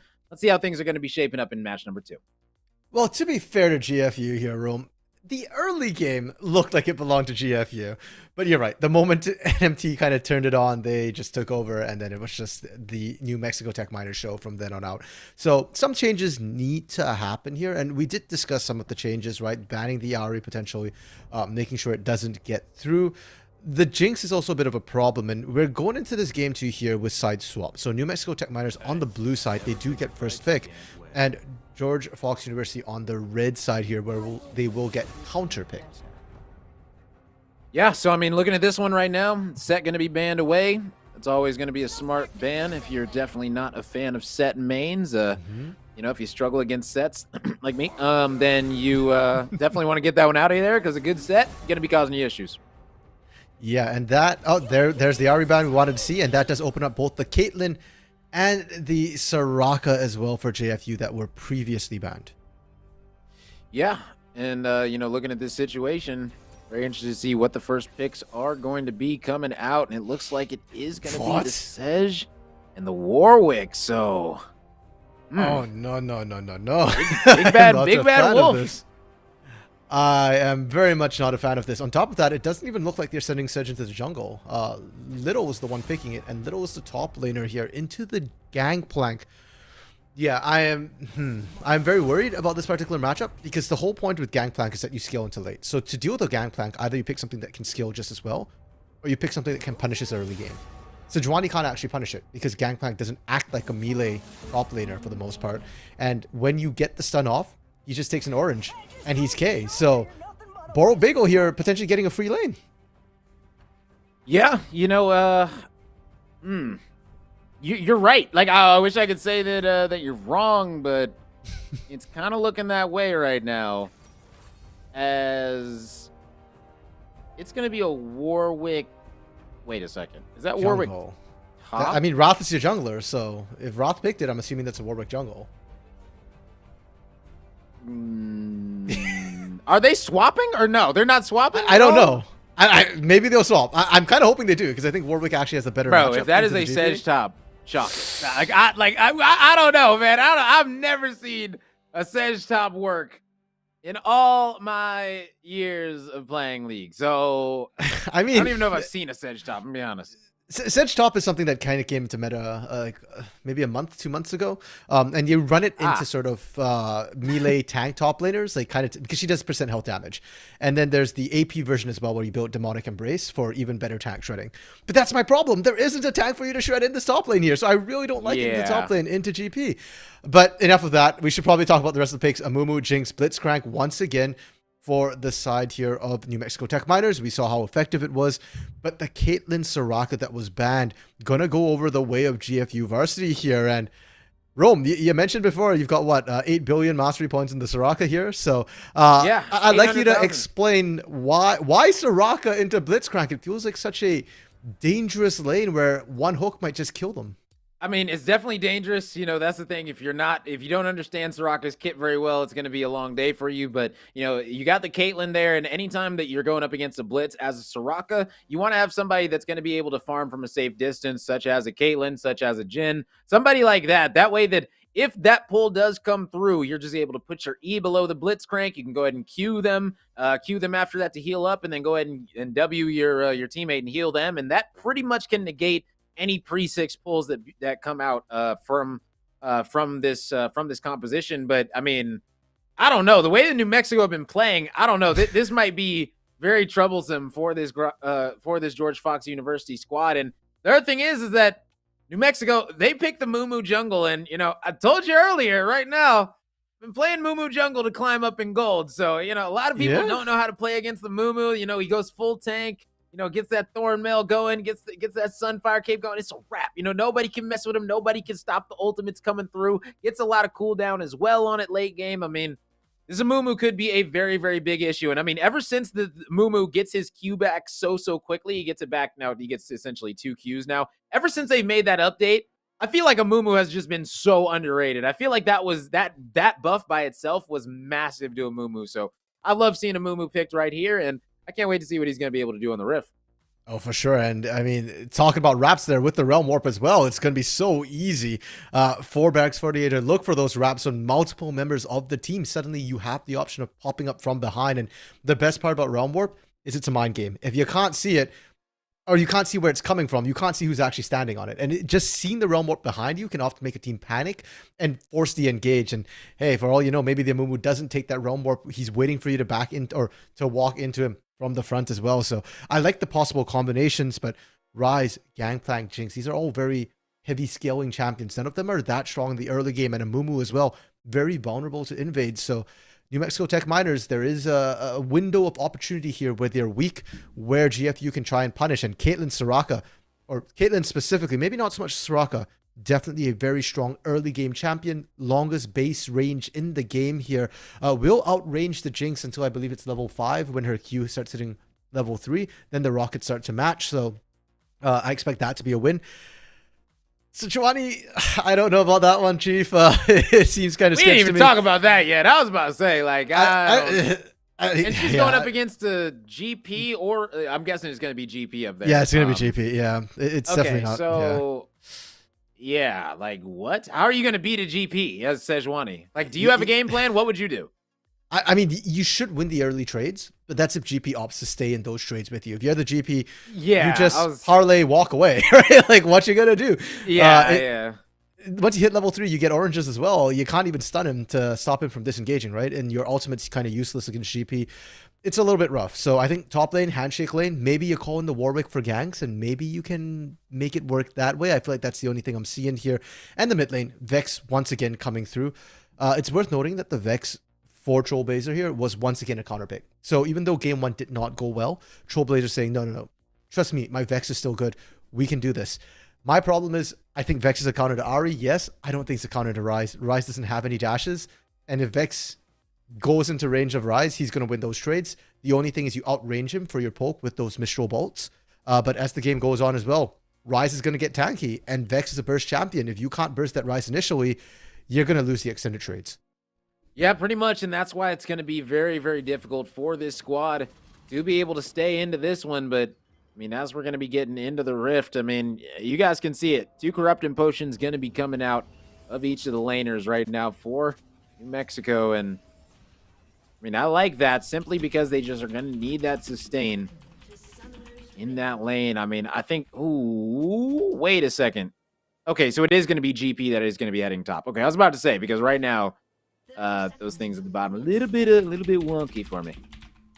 Yeah, unfortunately, New Mexico Tech Miners didn't line up in the right order there. So I'm assuming it's still going to be one way in the mid lane. I mean, that is the more advantageous matchup. In fact, Ryze into Sejuani might get a little bit dicey, because then Sejuani actually can engage into you. You don't have the easy escape buttons here. Unfortunately, once again, disappointed by New Mexico Tech Miners. No level 1 invade here. Yeah, but I do like out of George Fox the fact that Warwick put that ward right there in the river, in that upper side river, simply because of Muumuus. They love to steal birds. They love to steal raptors. Like, anytime they can go and steal your raptors, they're gonna go and do it. So that's a great one, because that one's gonna stop you from letting that Muumuu go up and steal him, just in case, you know, they try a little bit of trickery directly after clearing this red side. And yeah, I mean, I like the play coming out of George Fox to just get that early intel. And I mean, we'll see exactly how these rotations are going to be coming out, because whoever's in that top lane, you're going to need to watch out, because somebody's going to be getting ganked up there pretty soon. Yeah, for sure. And like you said, you know, the intel is good, but you need to take action with that intel. If you don't, well, then it's kind of wasted. And we already said that M&T are the team that want to sit back and kind of skill up here. They are the ones happy to just not have any action happen. It's on GFU to try and kick things off. And honestly, with a Warwick jungle as well, that's something I haven't seen in a hot minute here. And if memory serves me right, Warwick is one of those junglers who power farms till 6, doesn't gank till he gets his ultimate, the Infinite Duress here. So, yeah, we might be in for a bit of a slow one here, Rome. Yeah, it might be a late game situation, and wouldn't be mad at it. Trollblazer is going to be taking a decent amount of damage in the mid. He's going to need to watch out. Does have that cleanse. I mean, at the end of the day, he can still definitely get chunked down. It is going to be this Warwick full clearing along with This is a Mumu, so going to be meeting in that top riverside pretty soon. That should be an interesting engagement, because the first engagement with an Amumu, it can definitely decide how the rest of the jungling phase is going to be going. Yeah, and generally speaking, Amumu does not do well in duels. So I feel like you're calling for backup at that point, and you've got to look at the lanes. Right now, Boral Bagel shoving so hard in that top lane. Like we said, we weren't fans of the Sejuani matchup, and it's apparently worse than we expected in mid lane as well. Malmay just dishing out the damage here. Trollblazer keeps walking into range to try and get the personal space off, and it's not working. That personal space is just benefiting Malmay here. Yeah, definitely an unfortunate situation for sure. So, I mean, currently the CS looking pretty dead even across the board for all these players. So, I mean, no big leads going to be coming out early. And, I mean, that's what you want to see. You want to see teams start to adjust. But, oh, man, Caitlyn going to get pulled. But this is what I'm talking about. The sustain is there. Caitlyn did not need to flash out whatsoever. Okay. All right. It's all good. Flash is out. And, yeah, so now No Sum's bot. That is going to be an Amumu's Trollblazer. Gank. Trollblazer did get first blooded. Solo kill in the mid coming in from Wame. Doesn't matter if it's Ahri or the Rise. Going to be a problem. Yeah, that is a huge issue to see that Rise pop up this early, because like we mentioned before, scaling, right? Tier picked up, Boots picked up now, and Malmay doesn't have to wait for Trollblazer to engage him. He can go running in top side. They're all winning this. I mean, end of the day, why not? Let's see what the GP is going to be able to do as the Warwick's coming up. Looks like GP is going to run away. That's what he's going to be able to do. And now Little is going to be free farming up top for now, as that GP is going to be back and does have teleport to get back to the lane pretty quickly, though. Now, I mean, Warwick is going to be ganking mid. No, looks like he's just going to be clearing this one out. Mumu was looking for the gank potential bot, but he's just going to be backing up as well. And I mean, now Mumu almost got that Sunfire on him, and you know, once he does that, he's definitely going to be doing a ton of damage. Going to be clearing these camps oh so fast, and with that dragon up in about 8 seconds, who knows? I mean, this Mumu creeping his way over might be trying to solo take that one. Yeah, actually a little bit surprised we didn't see the Bombi Cinder come through for Fortier there, because now double Ruby Crystals does not help your clear speed. I don't know how he didn't afford it. I don't know how he didn't afford Bambi's right like that. I think because he bought the control ward. He's playing for the team. He's playing for the team. Nah. I don't know if I like it though. I'm sorry. If you got enough for Bambi, if you was back in with 1100, you better get Bambi's and call it a day. I'm sorry. That extra clear is so important. You can solo drags, you can solo rifts with Bambi's, like, I mean, quickly too. That's the thing. Like, you don't need help from anybody, and I mean, I don't know. I mean, who knows? I mean, hey, health, right? True. Hey, you know what? We're here talking about solos, but he's bringing buddies over, right? Death and Fire's down there. Mama is helping out with the Dragon Take, so that they, I guess, it actually literally is for the team. They don't care.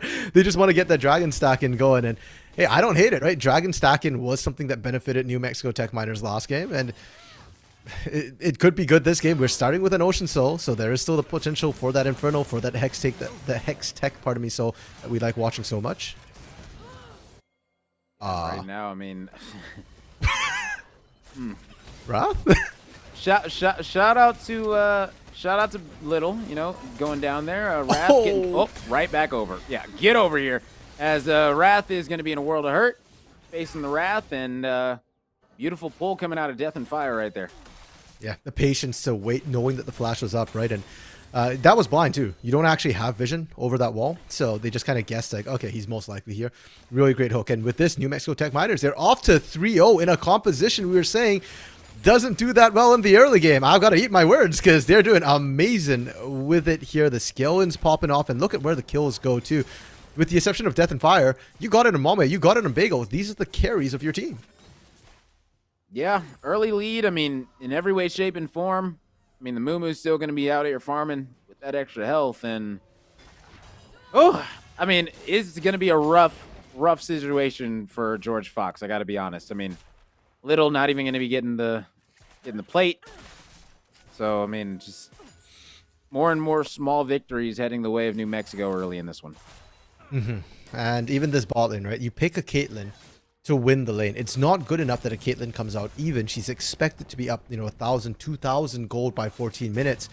Usually, multiple plates, if not outright the turret and multiple kills. But so far, hasn't happened at all. King Kai not able to do that. And keep in mind, not only is Caitlyn originally already not a great late game carry, she got nerfed. Her scaling on her AD has also been lowered as well. So really, it's not working out for GFU's bot side. Maybe you start throwing some ganks down there because, yeah, you really want it to work. Mame stole the big raptor.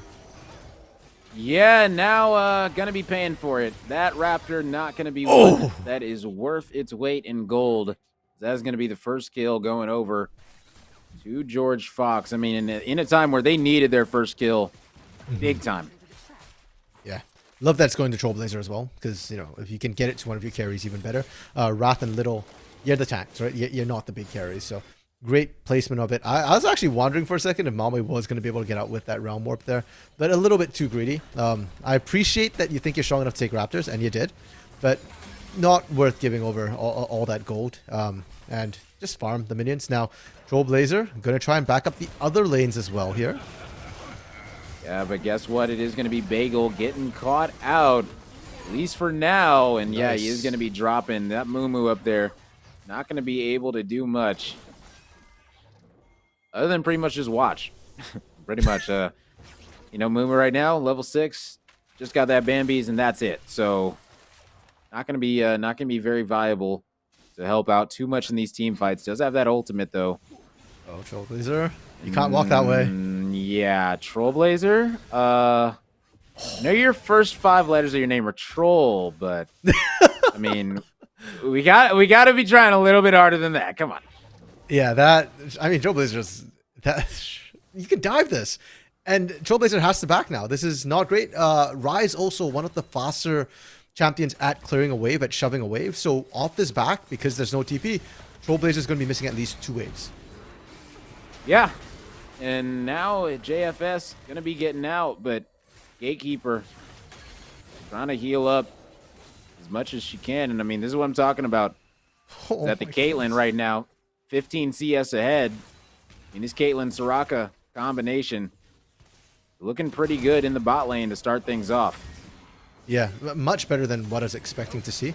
And I'm glad to see it topside. Again, they're going at it here, but Bagel's losing this one.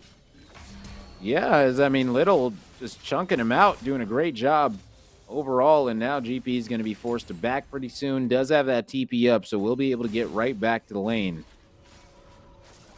Right now, with these players backing, and the drag going to be up in a second. I know 40 is going to be having his sights on that one. Is he going to be Ooh, nice dodge. He's sticking around.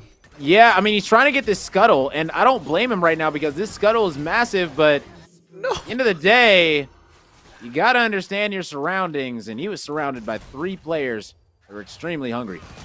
No, Scuttle is not worth this. Scuttle's XP got nerfed by 80% last season already here, and you're the jungler. Dragon's coming up. You need to be alive for this, Mame.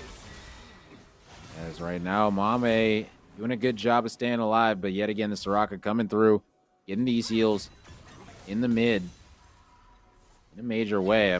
That's exactly what you want to see out of your Soraka. Running around, getting these roams, healing up your mid laners if they need it, healing up your junglers as well. Doing a great job so far on this Soraka is going to be Gatekeeper. So we find ourselves now in a 3-3. Yeah, and a lot of this great pickoffs coming through from GFU here to find those last 3 kills. The problem is you've got the kills. What else have you found? You've not been able to take any objectives, any turret plating for the most part either. Top and mid have lost 1 plate, and that's about it. Little coming for the flag, but Trailblazer might be dead first. Yeah, Trailblazer is going to be able to dip out of there, and Death and Fire? That's going to be Little and Wrath. Oh, man. Oh, the Rocket, though, is going to be able to take out Vex. The Dragon also goes the way of New Mexico, so 4-4, but they've got the 2 drag lead. They're looking at 800 gold lead currently. Yeah, and once again, it just feels like constantly, right? They're picking the wrong people. They're getting punished the wrong way. Death and Fire hooking Wrath was actually potentially the worst person you could hook because he still needed to get into the fight, and you just gave him the free engage.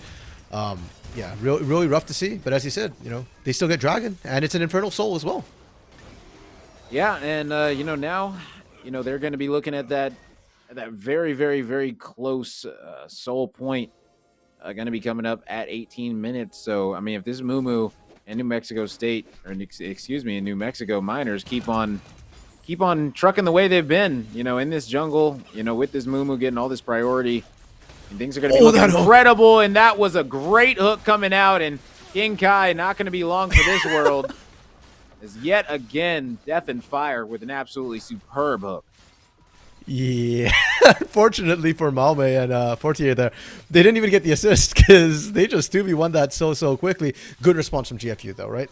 Bot side gets hooked, no problem. We'll take Herald instead. And yeah, it sucks to lose that many plates, but you're going to lose it anyways. At least this way you have a reply, you have an answer, and we've seen Heralds put to good use. They might use it to try and dive Bagel topside because I think right now that is the weakest lane or the easiest lane to gank here, where Bagel isn't very tanky, and while he can win the 1v1 against Little, he can't win the 2v1 whatsoever. Oh yeah, for sure, and you can see it. They're going to be converging onto him, but question is he going to be ready for it? Here comes Wrath.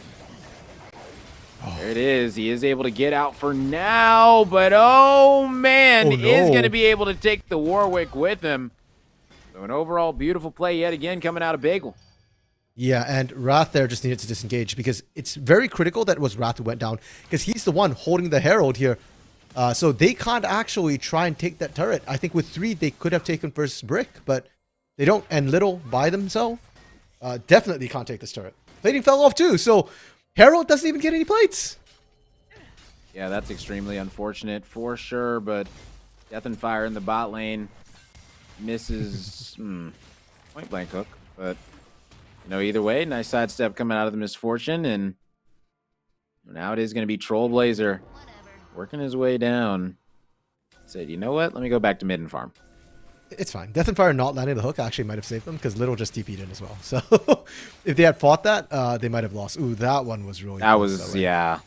Yeah, and that gives free top lane time to Bagel here, who just wants to scale, right? Already with that Trinity Force completed. The longer they can hold Little here without dying, the better. But it's going to get tough because Trollblazer on their way. Yeah, and that's another stun coming out, and that's going to be a lockdown. Oh. That's going to need the ult coming out from this Soraka. Now Bagel, guess what? He's here as well, and oh man, Jinx. Excited. Got the boots. She's also got... Ooh, she's got Mwamwe coming in, and this is the thing. If Mwamwe can connect, yes, the root is going to be going down, and that's going to be a big kill as 3 are going the way of this New Mexico squad. Absolutely incredible plays right now. The thing with the Blitzcrank is you can miss every single hook in lane, and it doesn't matter as long as you land the critical one. And they landed the critical one right there. There was a 4-man collapse, but they could not set it up right because Gatekeeper got hooked first. So it very rapidly became a 3v2 under turret with all of New Mexico collapsing down, and Little's TP already got burnt. Oh, not again. Gatekeeper.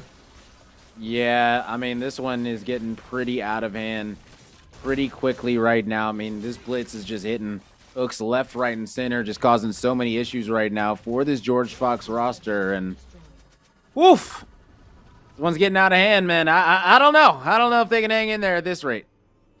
Yeah, that weakness we were talking about for New Mexico Tech Miners early game, that's gone. We're into the mid game now. GFS completed that Kraken Slayer, about to complete second item, likely the Hurricane here. And I'm looking over to King Kai. No Mythic yet, right? This Caitlyn did not work out. Even with the higher CS numbers, 0-1-0 compared to 304. The kills, the assists, they're worth more. Malme as well, 42 CS up, plus the kills. I think Trollblazer's done a good job finding some kills of their own here, but they're also still behind the curve. And it's not going to be the super tank rise with the Fimbulwinter, but the Seraph's Embrace could potentially be worse right now because Malme has not been threatened. And instead of being that shotgun, which sprays out high burst damage occasionally, it's going to be a machine gun, pouring out tons of damage with that ability haste. Well, it's going to take a big fight right here at this drag. Top New Mexico. I'm taking a decisive advantage, and looks like the drag is going to be going their way, and without any pressure whatsoever. They can't contest it. They have no vision whatsoever here, and Malme flashed forward. And that might not be the right play, as Mwamwe is going to be panned with his life, and that's going to be another one dropping in Fortier, and I mean, you can ask yourself all day, was it worth it? But the answer is going to be no. I mean, right here, right now. Oh, my goodness. That's so huge. low. But that's going to get a kill. Wait. Wait. I think the heals. It's Gatekeeper's heals, man. I don't even know, man. I don't even know. That's just the Soraka being a Soraka. That's literally a Soraka turning to fight by herself. That's all that was. Pretty much, yeah. That was pretty key there. And the problem for New Mexico Tech Miners in that particular fight is first they were fighting 4v5. And secondly, Malmö burnt Flash going in under turret and was a little bit overextended. JFS also could not get the resets. The critical heals were so important to keep them alive there. And if not for those heals, that could have turned. Now, the problem is they're still behind in gold. And sure, you won that fight. But what now? The minion wave is coming in. And you can't defend this turret. Malmö, Fortier, they're still looking to dive. And JFS escorting that wave in. You give this one up. Yeah, definitely gonna be a situation where you just back on up, you know, give it up, say, you know what, I will see you at the next fight, because this one's not gonna be ours. And I mean, now with that soul point coming out, I mean, New Mexico gonna be feeling very, very confident. They're gonna be bullying their way into the enemy jungle, starting to take these reds. And Muhcreedy, They don't know. they have no idea whatsoever. It's not really gonna matter because Little's gonna be going in. Fortier, can he land a Q? Not before. The blitz is going to be dropping, and here we go. Mumu ult going to be coming out. He's going golden, so no ult coming out, and Mumu died before he could ult. Huge. Like, that is huge. Mumu I don't think went. he has ult. It just came off cooldown. No, Mumu had his ult. Did he? Okay. Yeah, he had his ult. He went in, and it looked like he tried to hit it, but it just didn't work out. I don't know exactly what happened, but all I know is Mumu went in with his Q and went in between 3 people and never clicked R. So, definitely a sad situation because, I mean, now George Fox had flipped his entire game around. I mean, if they get a dragon on their side, they might be able to get this momentum and carry it over. Yeah, the first fight that New Mexico Tech Miners lost, I was like, okay, you know what? We can write it off. They're still in the lead. But the second one, this is critical because GFU have just won 2 back-to-back fights. They're now much closer in gold, spitting distance. And more importantly, they've showed that as long as Gatekeeper is alive here, JFS doesn't have enough damage. And this is with the Phantom Dancer completed already. They can't cut through, and they desperately need Healing Cut to combat Gatekeeper. And who's going to build it here? I feel like it's got to be Malmö, right? Build that Oblivion Orb so that you can kill people, because JFS doesn't want to have to build that Executioner's Calling here. And with the way their competition works as well, you've got the GP. You don't have to force these fights. There's no reason to be rushing it. And now that you've given them back the lead, JFU have options. We've seen Little and Wrath, their engage potential, very, very strong. And Trollblazer right now, oh my goodness, that Shadow Surge, if it lands on JFS, Malmö is not tanky either. If you land on either of these carries, you can absolutely pop them. Definitely going to be a big issue as the Warwick and Wrath is going to be in a little bit of oh my goodness, that would have been huge because there's no flash on Wrath right now. So if he would have gotten that pull, I mean, that would have been a dead Wrath with a minute remaining until Dragon. That was the last thing that they would want. Yeah, I think the death timers at this point are still short enough that even if Wrath had died right there, they would be back for the actual Dragon fight. But definitely you don't want to lose control of that pit. There's good vision right now from the GFU, and that's what you want to see because this is Infernal Soul for the side of New Mexico Tech Miners when they pick it up here. And if they get that Infernal Soul, it might be all they need to kind of push them over that tipping point. Additional damage plus that burst of damage. If they can kill somebody quickly, they can get JFS excited. And that's been the entire issue so far, is that JFS has not managed to get excited in any of those last 2 fights. Yeah, and this is the thing, is if JFS can't get going, it's going to be a big issue, says Waniol. Oh. Not going to be coming in, but oh man, JFS getting pretty low, but Death and Fire is going to be staying alive, and oh no, this is going to be a big turn coming out, as they're going to be going so low, and now, I mean, Jinx, she got excited. Let's see if she can catch up, though. Doesn't look like that's going to be the case, but I mean, still, 2-item spike going to be coming out of Jinx. If they want to chase this, they can, and that Dragon is up. Oh, man. Warwick is down, Dragon is up. That is unfortunate. Are they just going to push mid? Yeah, that's the right call. You just pressure this right now. And Oh, no. New Mexico, they have to answer here. This should be a free turret. You can see Malmö can't defend this. They can't get the inhib, but they can get the turret. That's not worth it. They just gave up soul. Oh, no. In my opinion, no, no, no. And that's an infernal soul. Oh, my goodness. Now you're going to be having Mumu going in and ulting you and doing a bunch of damage when he doesn't need to, and he really shouldn't be. It's going to be a tough situation for this squad. As Mwamwe is just pretty much walking the squad down right now. He's saying, listen, 1v4, don't matter. I'll see you guys. You guys got to turn and take me out. Oh, my goodness. Mwamwe. He's canceling bases. Yeah, I mean, Mwamwe right now. They can Baron. That's a free Baron situation. You're right. They backed off of it completely, and they're going to take advantage of it. They're not waiting. Yeah, I mean, Wrath is coming out right now. Little does have TP. There are some wards around the area here. But yeah, Malmö is still just stepping up and threatening everything here. The Squishies can't be the one to attack this Gatekeeper.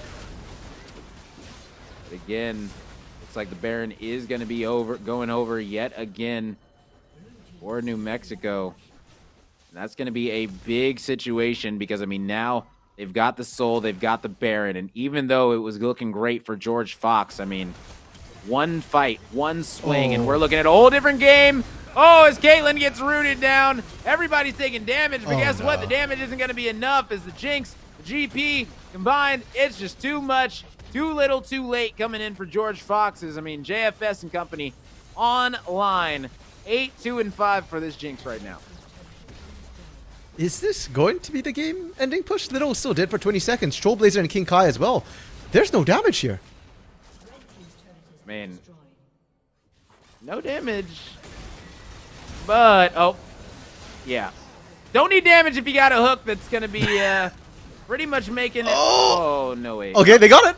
Yeah, long as the Jinx got it, and now King Kai going to be coming in. I mean, you said it. Oh, my God. The barrels are absolutely annihilating everybody. And, yeah, they're going for more kills.